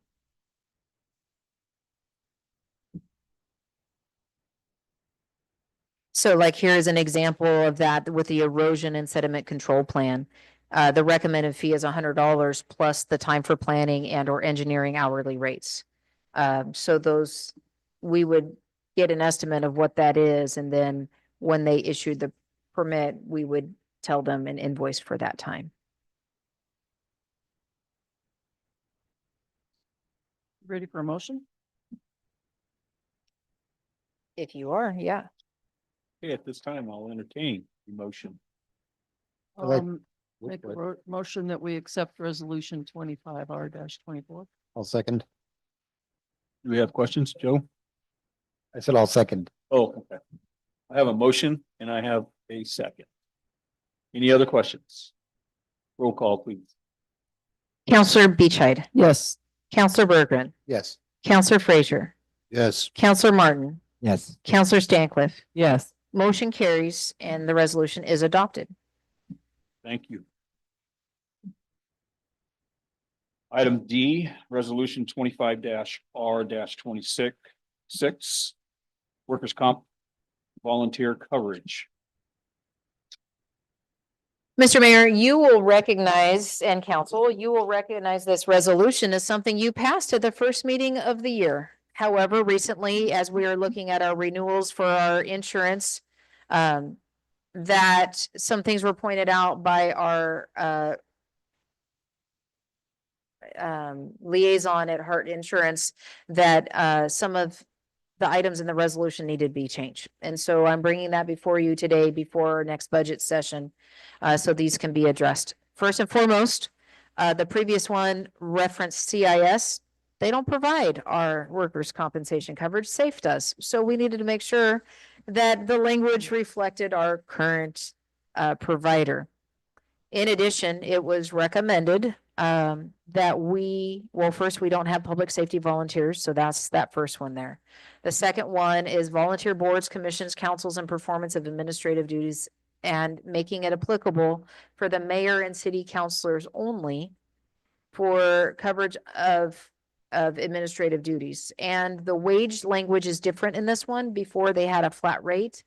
This one is that Oregon minimum wage will serve as the assumed wage for both premium and benefit calculation. So I'm going to get through each of these sections and I'm going to tell you why we're changing them afterwards. Manual labor by elected official is applicable. If you want me to change that, I want to know tonight. We can make that not applicable, but I'll need to hear you guys' perspective. Then non-public safety volunteers is now non-applicable.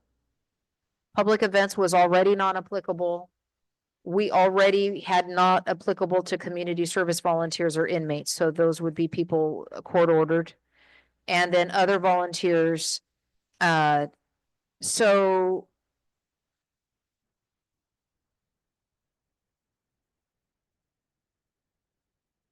this is any other exposures of volunteers that they would want to cover, that they'd want 2 weeks notice and approving of the coverage. So this changes our workers' comp policy to remove our volunteers from the workers' comp policy. And there's potential that we could also remove the council from the workers' comp policy. You are all considered volunteers, and we have separately a volunteer accident policy. So if there were an accident that happened from somebody volunteering on our behalf, our accident policy will cover it. The difference of this versus the accident policy is a workers' comp would also cover lost wages and such, which if we have the accident coverage, it will cover the medical and everything related to that. Workers' comp would cover wages and lost wages and stuff. And that's an unknown with volunteers. We don't know where they work. We don't know what their wages are and all that kind of stuff. So the recommendation is that from our insurance was that we only cover lost wages and such for the council potentially, but allow the accident coverage to cover our volunteers instead of the workers' comp. So that is what is before you, changing it so that it's the right provider, that the wage level is corrected. And the recommendation was that it not be workers' comp coverage. Now, where this is right now, the two that I would ask you guys to give me some feedback on if you want it changed. This has the council being covered for manual labor and the administrative at the workers' comp level. So it would cover the wages. And we only added that manual labor in last year because prior to that, it wasn't covered for council members. So if you want the council to only be covered by the accident policy and not workers' comp, we can change these X's over to the other and make that decision tonight too. But those are the two that I would, unless you guys would like it different. Covers the whole circle. Correct. How much more does it cost to have that covered? I don't know. I apologize. I don't have that in front of me. We haven't got all the rates back yet. What is this under number 3? All elected volunteers will track their hours? Correct. Actually, everybody, that's under every section. So even those covered by the accident policy have to track their hours so we have volunteer tracking forms. So every time Rick has gone out and helped, he's been given his hours to Fred, who texts them over to us, and we're keeping a log of those hours. Oh, so it's only hours per manual labor, not hours per city council. No, I have to report that too. So if That's you cool. are injured as part of your administrative volunteer duties, you would be covered under the accident policy, but this also extends to cover workers' comp for those circumstances. So I have to report when our council meetings are, the hours of them, and how many hours you guys spend in these meetings. And so you could say, we're not going to cover workers' comp for volunteer board commission. And I mean, this before had planning commission on it too. And it was recommended, it's like, well, really, why do we need workers' comp for the administrative duties kind of thing? But the mayor and council was listed there. We don't have to offer this. You're covered by the accident form. But we had a lot of city councilors also out helping our staff with a lot of stuff. And that's when we added the manual labor side of it. But the insurance last year didn't go through all the details of what that changed. And this year they did go through this detailed with me, saying that it's the lost wages and all that other kind of stuff. So bringing this back to the council so that we can get this adopted for our renewals.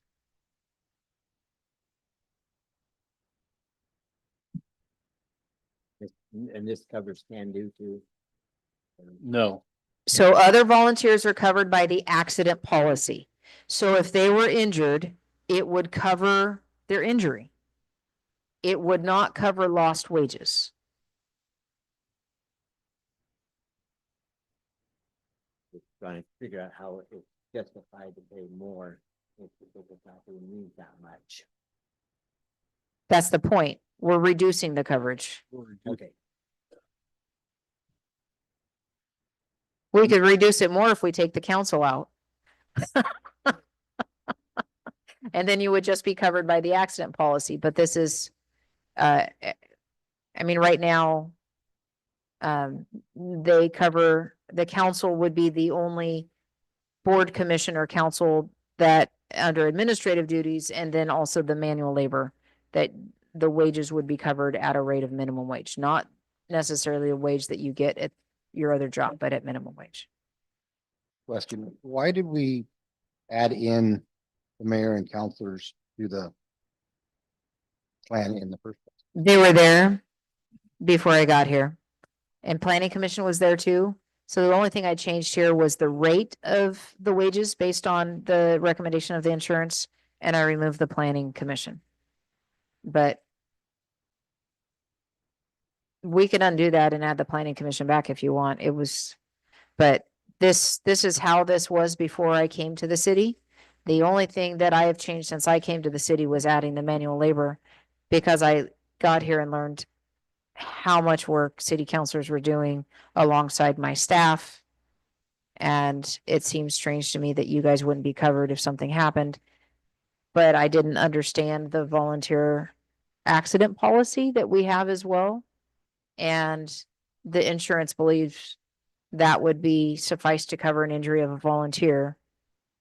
And so here we are. So there's a potential of saving hundreds of dollars a year by not having us on the workers' comp and just having us on the accident?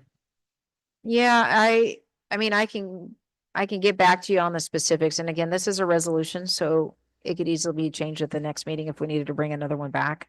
But this was the recommendations that the insurance had made, and that's kind of where I'm at with what's before you, is our agent had recommended these changes.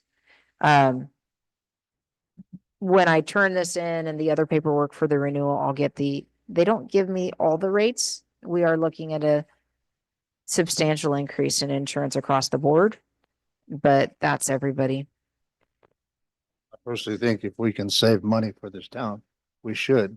Mhm. And if we're covered by the accident, because, I mean, for us sitting here, the worst thing I'm worried about right now is Rick elbowing me or a paper cut. So, I mean. As many of you guys have cut fingers and stitches tonight, I don't want to take anything for granted.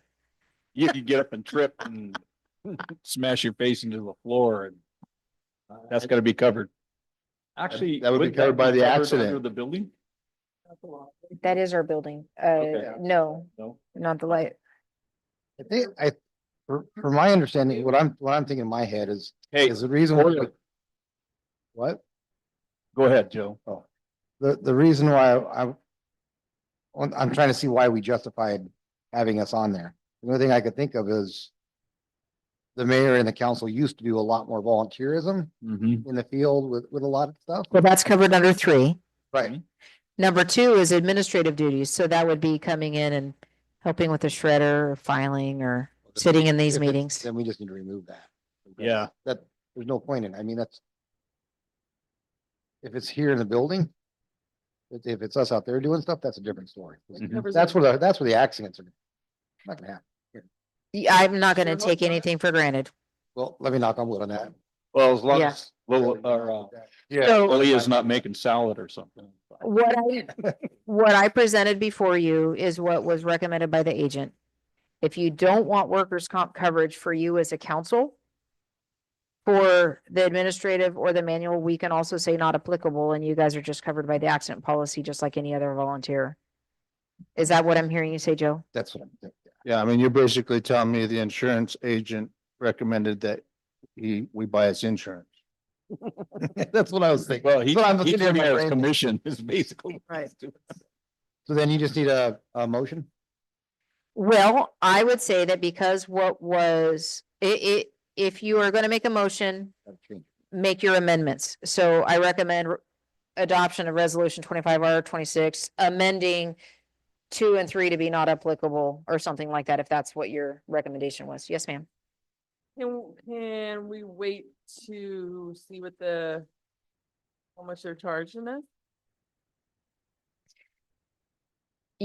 The workers' comp coverage is as a whole, like the city just pays for the whole thing for our workers and anybody covered in rates. Can we see a difference between that and without us on it?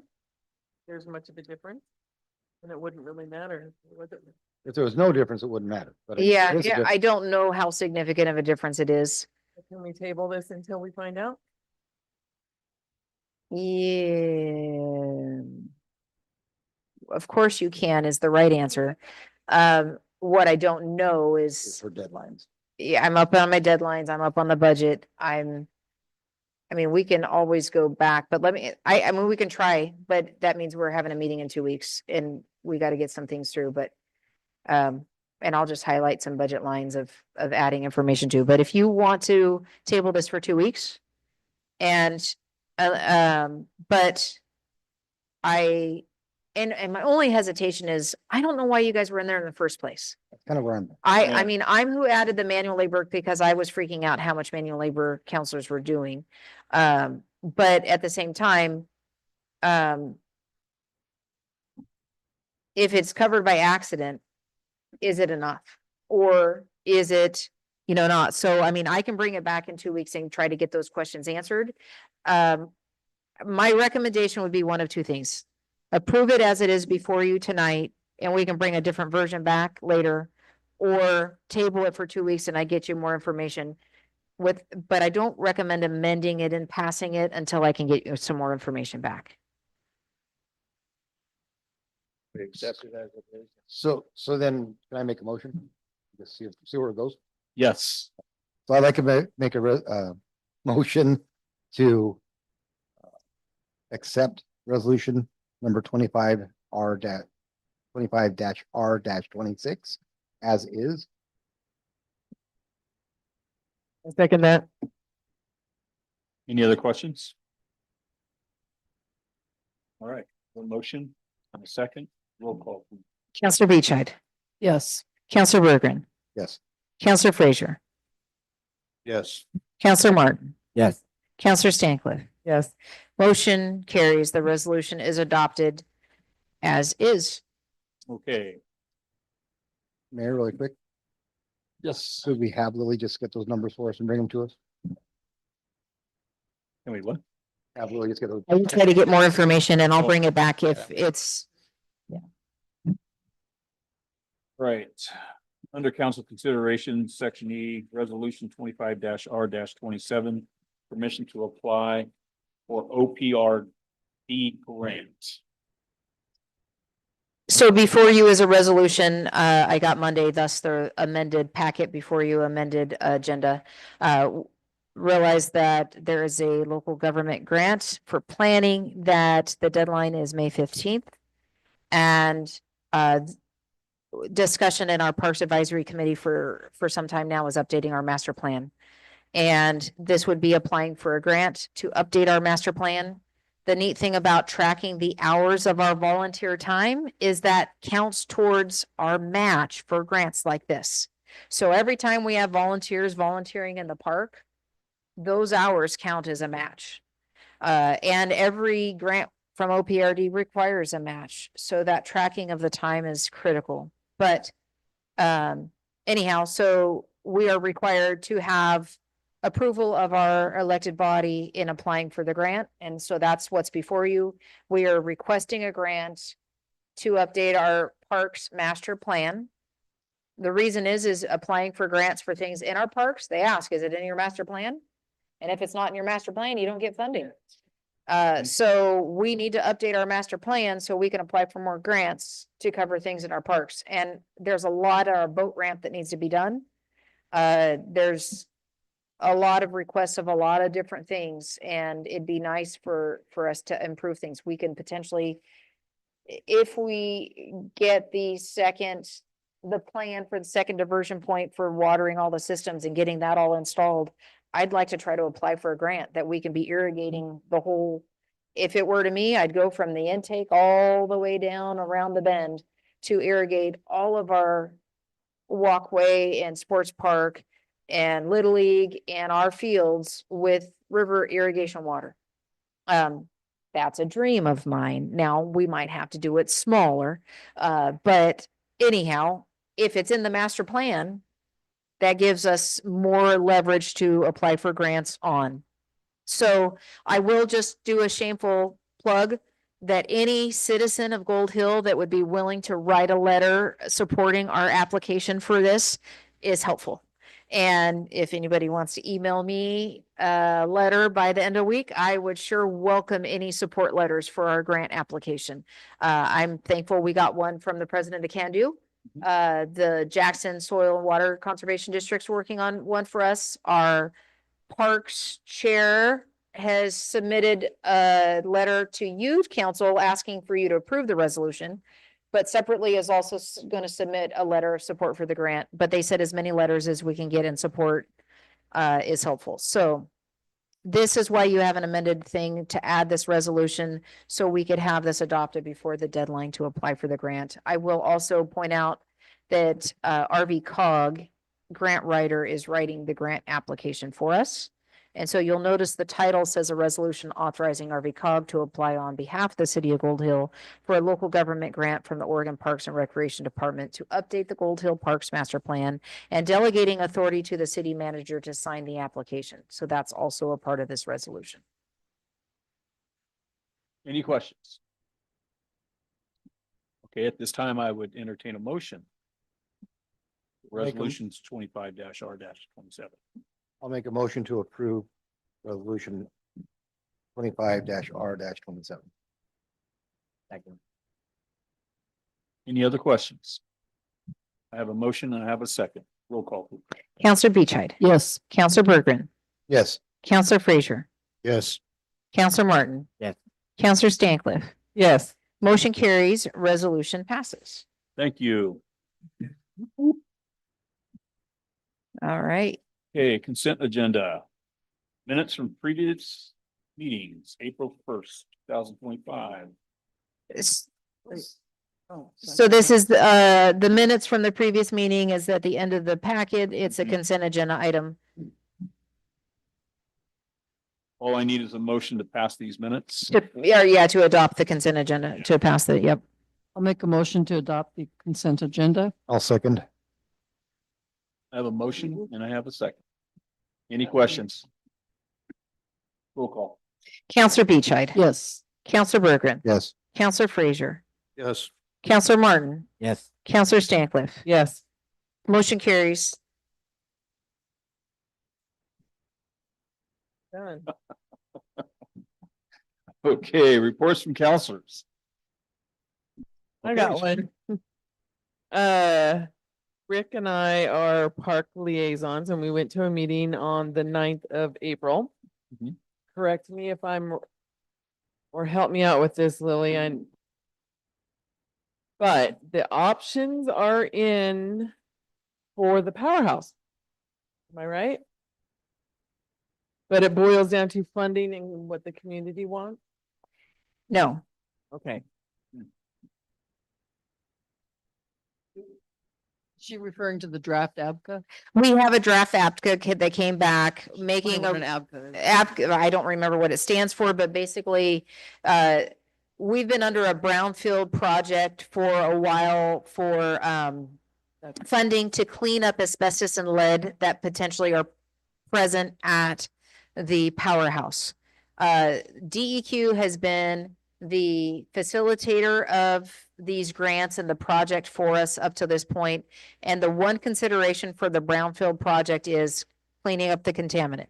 So the last part, the APCA, was basically the assessment of the contaminants that are there.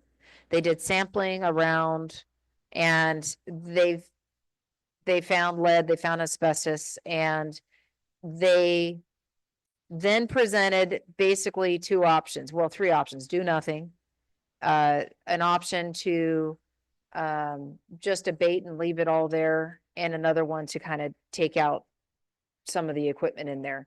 They recommended the middle option because they don't have to get as much money. And I had a meeting with them and Malia and Paige, who've been a part of the project the whole time.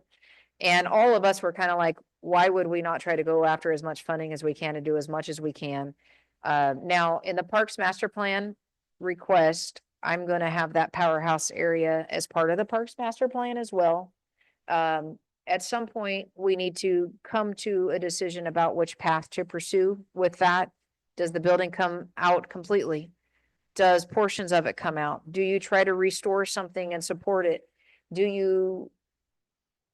We have to do something with it. We can't leave it as is, in my opinion, but there's different opinions. And I don't know that we're all in agreement about what those opinions of options are. The DEQ only wants to do the minimal necessary to get the lead asbestos done and be done. We're not in it just for the cleanup of those hazards. We're obligated to deal with the whole property and the building and everything else there. So, the recommendation of them in the APCA, we kind of pushed for more options, but kind of also got the feeling that they want to be done. The DEQ doesn't really want to facilitate anymore, but we do need to kind of finish it up. So the recommendation is we were going to try to engage Greg from RVCOG to take over facilitating and seeking out funding to see what we can all do to do the next portions. Is that a fair summary? Yeah, those are the options I had. We're thinking of. and getting that done. And we're still waiting for the revised. app code. Yeah, and I don't know if we're getting, I need to follow up honestly with DEQ on the next steps, but the feeling I got from the parks is kind of what I felt Malia and Paige and I were agreeing on is let's at least go for as much funding as we can to do as much as we can. Cause we're gonna Yeah, I be mean, responsible it's- for it no matter what. I mean, ideally, we want to return that space to usable public space, safe, usable. Safe, usable public space. That's the key. And new signs are coming. Is that right? Eventually. Eventually? We're gonna work on a signs plan, yes. Okay, for the skate park, the sports park and other areas around the park? Yeah.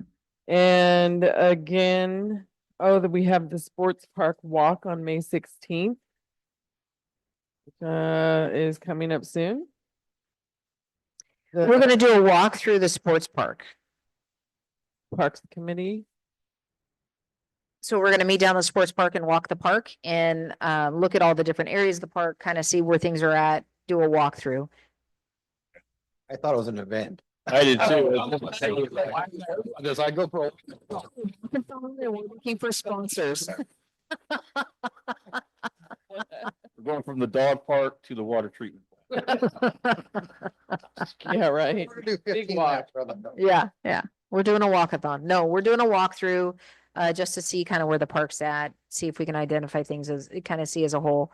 Decisions aren't not going to be made, but it is technically a noticed public meeting of the Parks Advisory Committee, and we will make sure that's noticed. And we're going to be meeting at 3:00 in the park at on the 16th. The Friday. Okay, that's it. That's all I got. Any other counselors? Leah? So on April 17th, I attended the Middle Road Metropolitan Planning Organization meeting, which I do every month. And then on May 2nd, I attended the state level Metropolitan Planning Consortium. And the message coming from both of those is that they expect federal funding for transportation to be greatly reduced coming forward in the next few years.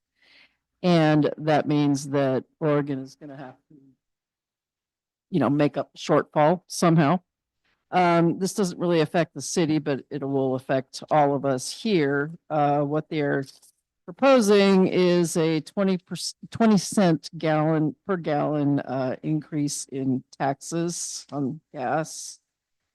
Registration will go up to will increase by $66. Titles will increase by $90. And there will be a road usage charge for electric and hybrid vehicles because those vehicles don't pay as much or any gas taxes. So I'll give you a heads up. And then the part that affects the city is, of course, is that the money comes from the feds, goes to the state, comes down to the MPOs, and then comes to the cities. So when that faucet up there at the feds gets shut down, the trickle down, we're gonna have less money coming from the MPO for transportation projects or from the state. There's that. That's all I have. Any other counselors? Reports? All right, city manager report.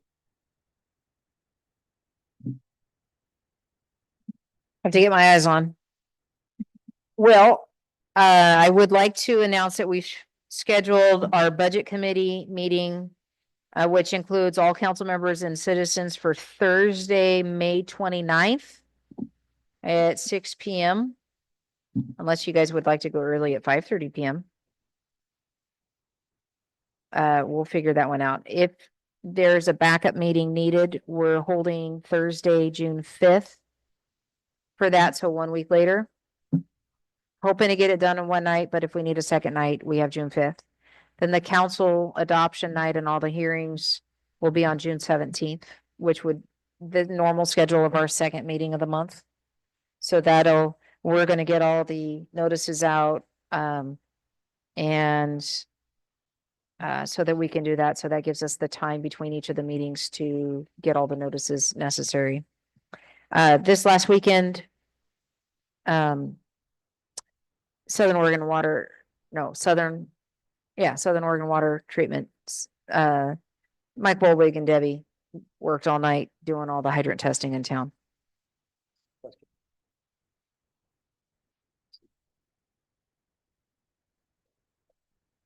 I have an answer. Mike runs Rogue River too, They have other day and jobs. they have other day jobs. And- Glendale. And honestly, there's less impact if you do it at night. People aren't watering at night. People aren't necessarily taking showers or washing dishes or businesses and everything else. So they choose to do it at night to have the least disruption of people needing water. We don't have enough pressure in our system for people to run the whole town and do the hydrant testing necessarily. So the goal is to do it when it's going to impact it. People are sleeping or not necessarily knowing. So that's the time they do it that has as little impact as possible on the community. It does not. They're contractors. And you heard in the other, I mentioned that we are going to be transitioning to postcard billing for utility billing when we get them in. We're still in the design phase, but we have now have a postage machine, so we can do postage in-house. The idea is in any ways that we can find that we can cut costs, that we can be efficient and do that as well.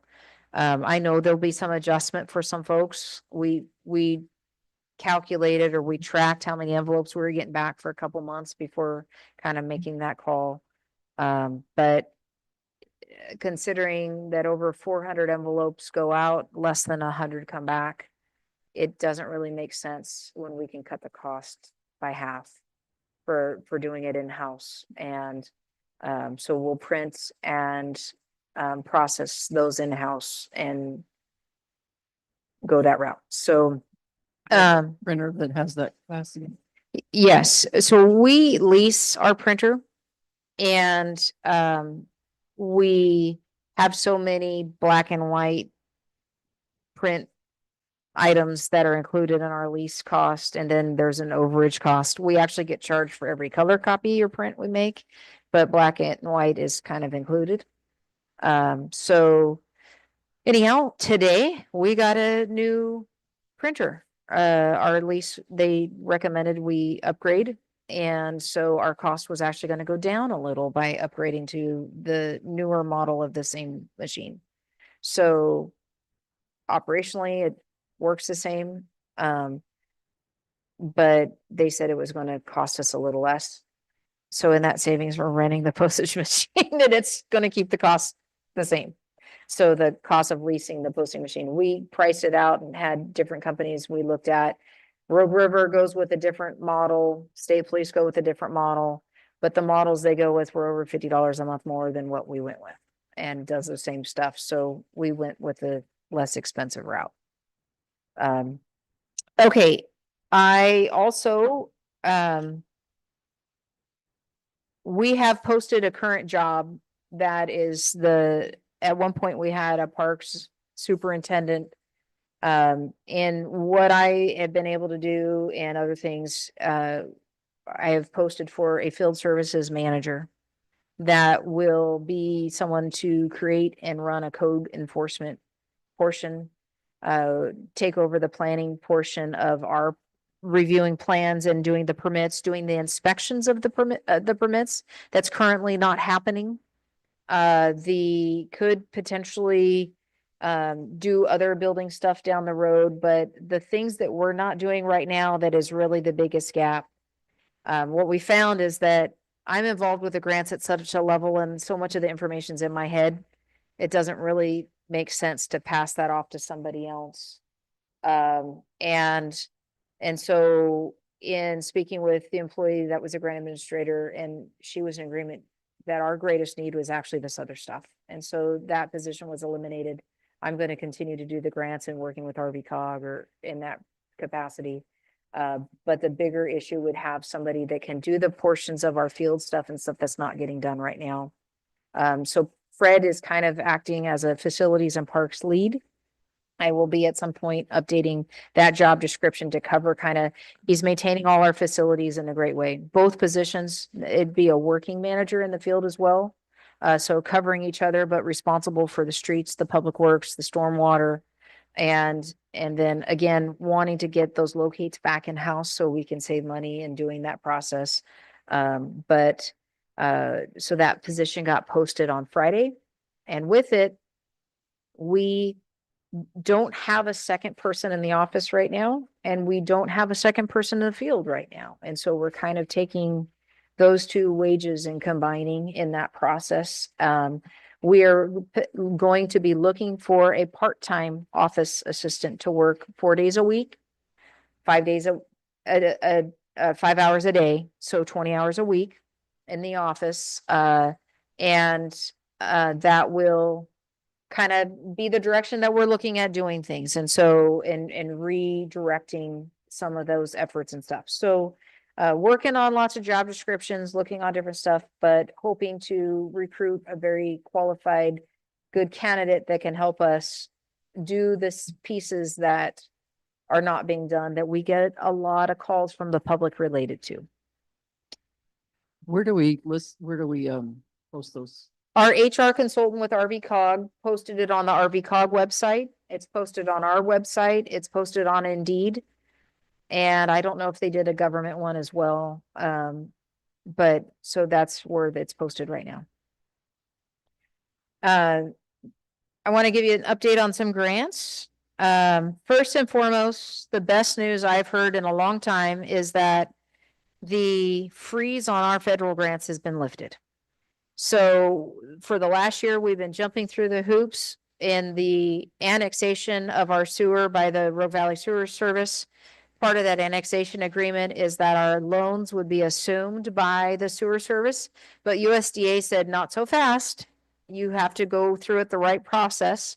That meant engaging our bond counsel, the legal group that helped us with the bond.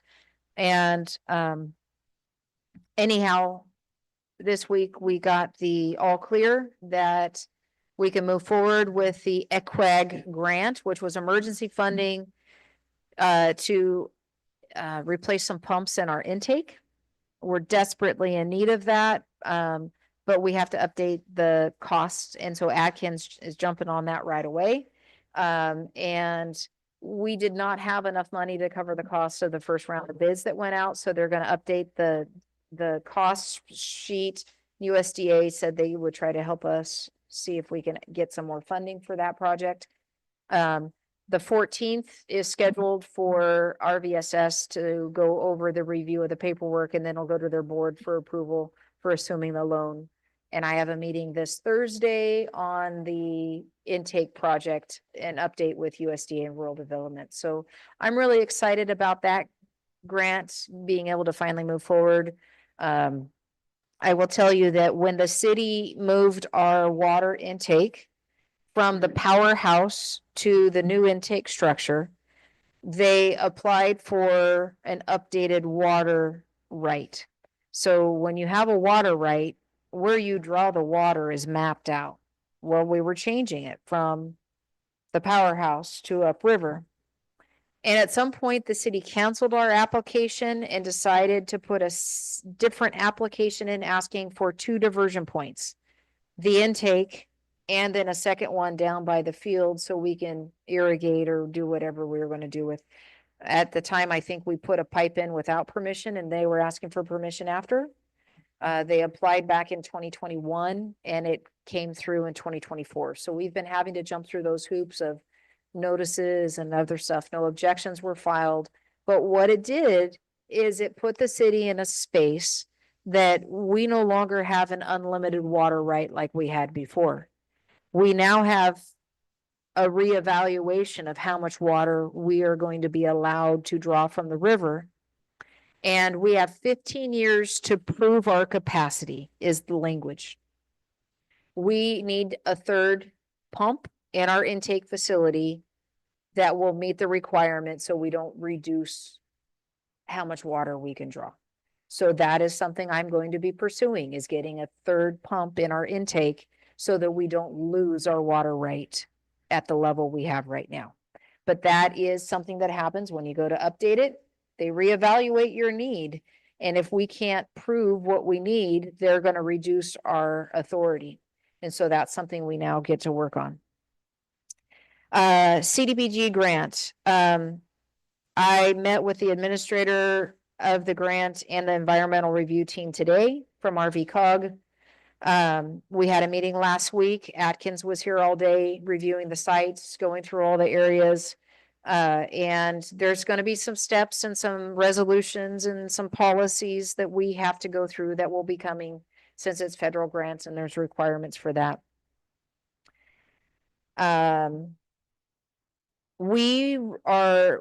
We got notice last week that we are the recipients of a new grant to update our water master plan. So we applied for a grant to update the water master plan and we received it. And so last week when Atkins was here, we also went through some of that stuff and what else needs to be included, what needs to be covered and all that kind of stuff. So I'm excited that that's a new grant that we got that's going to be moving forward.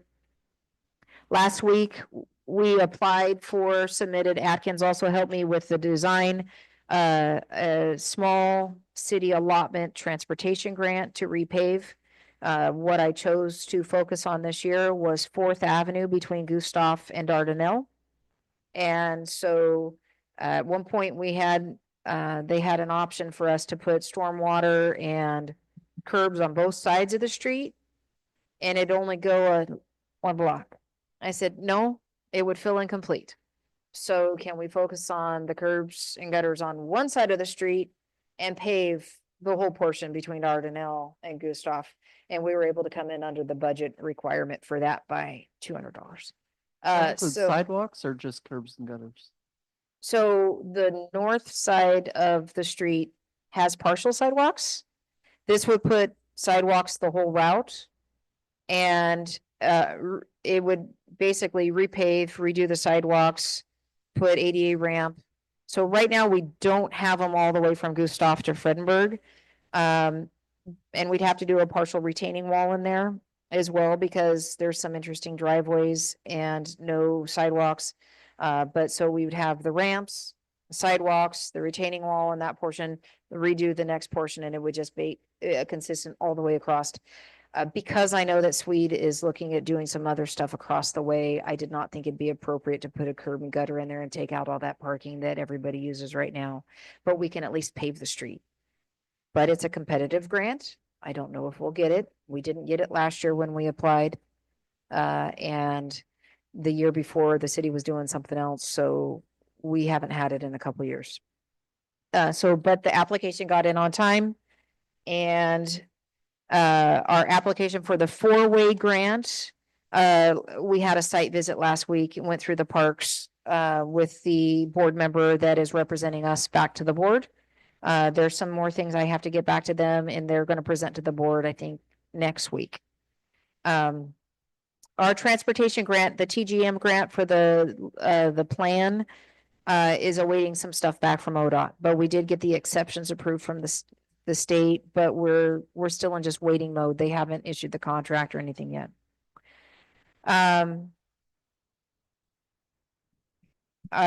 Counselor Sherry mentioned the park walkabout May 16th. There's also one scheduled on June 13th for Beach Park and City Park at that time.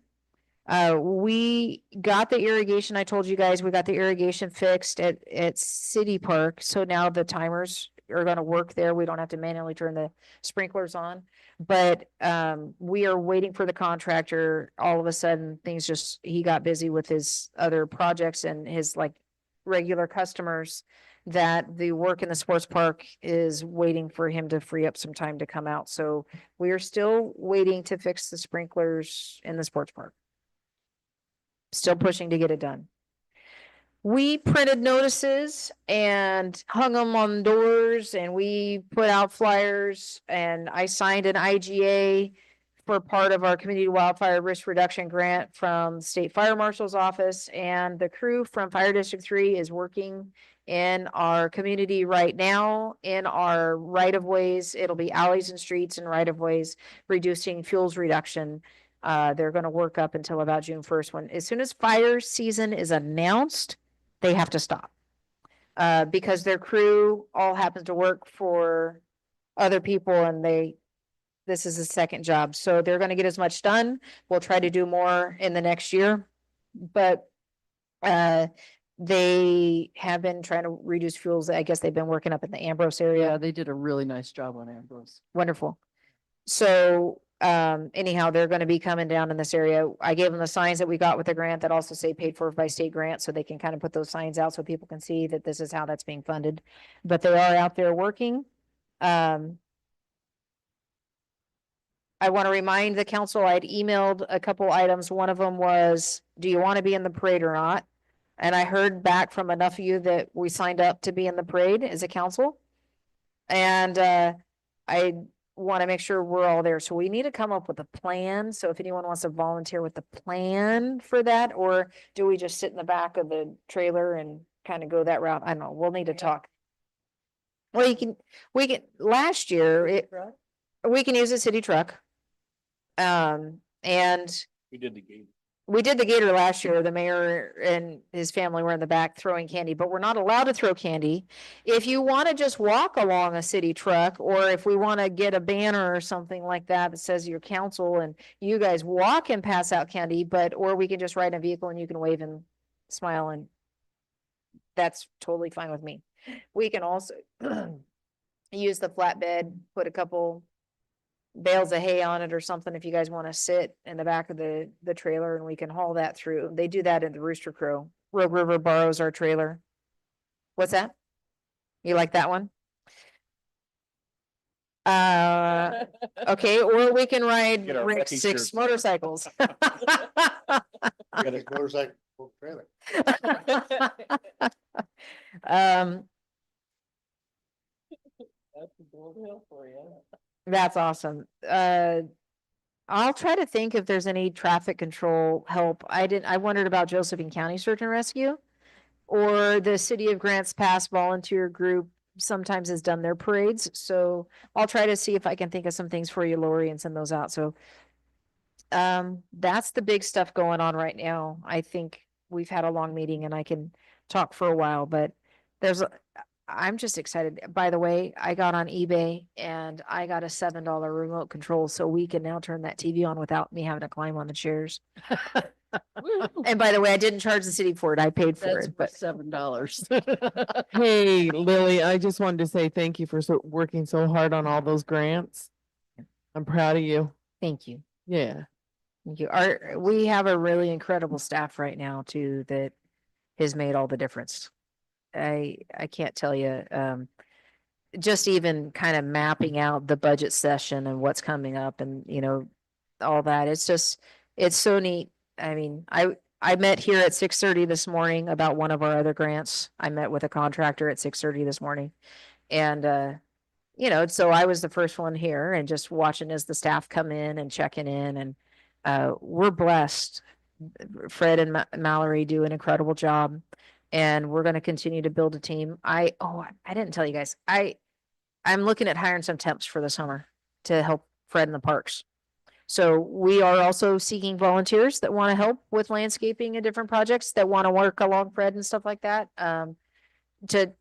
Right now, we just need to keep after those fuels the best we can and getting the grass mowed and weed eated as often as possible before we're limited by fire season to not. And if I can get the irrigation fixed so that we can be watering, if it's green, we can mow. If it's not, we have limitations too. So anyhow, building the right team, getting some help from some seasonal help through the summer. Most every city hires folks in the summertime. So that's what's coming. Okay, anything good for the good of the order?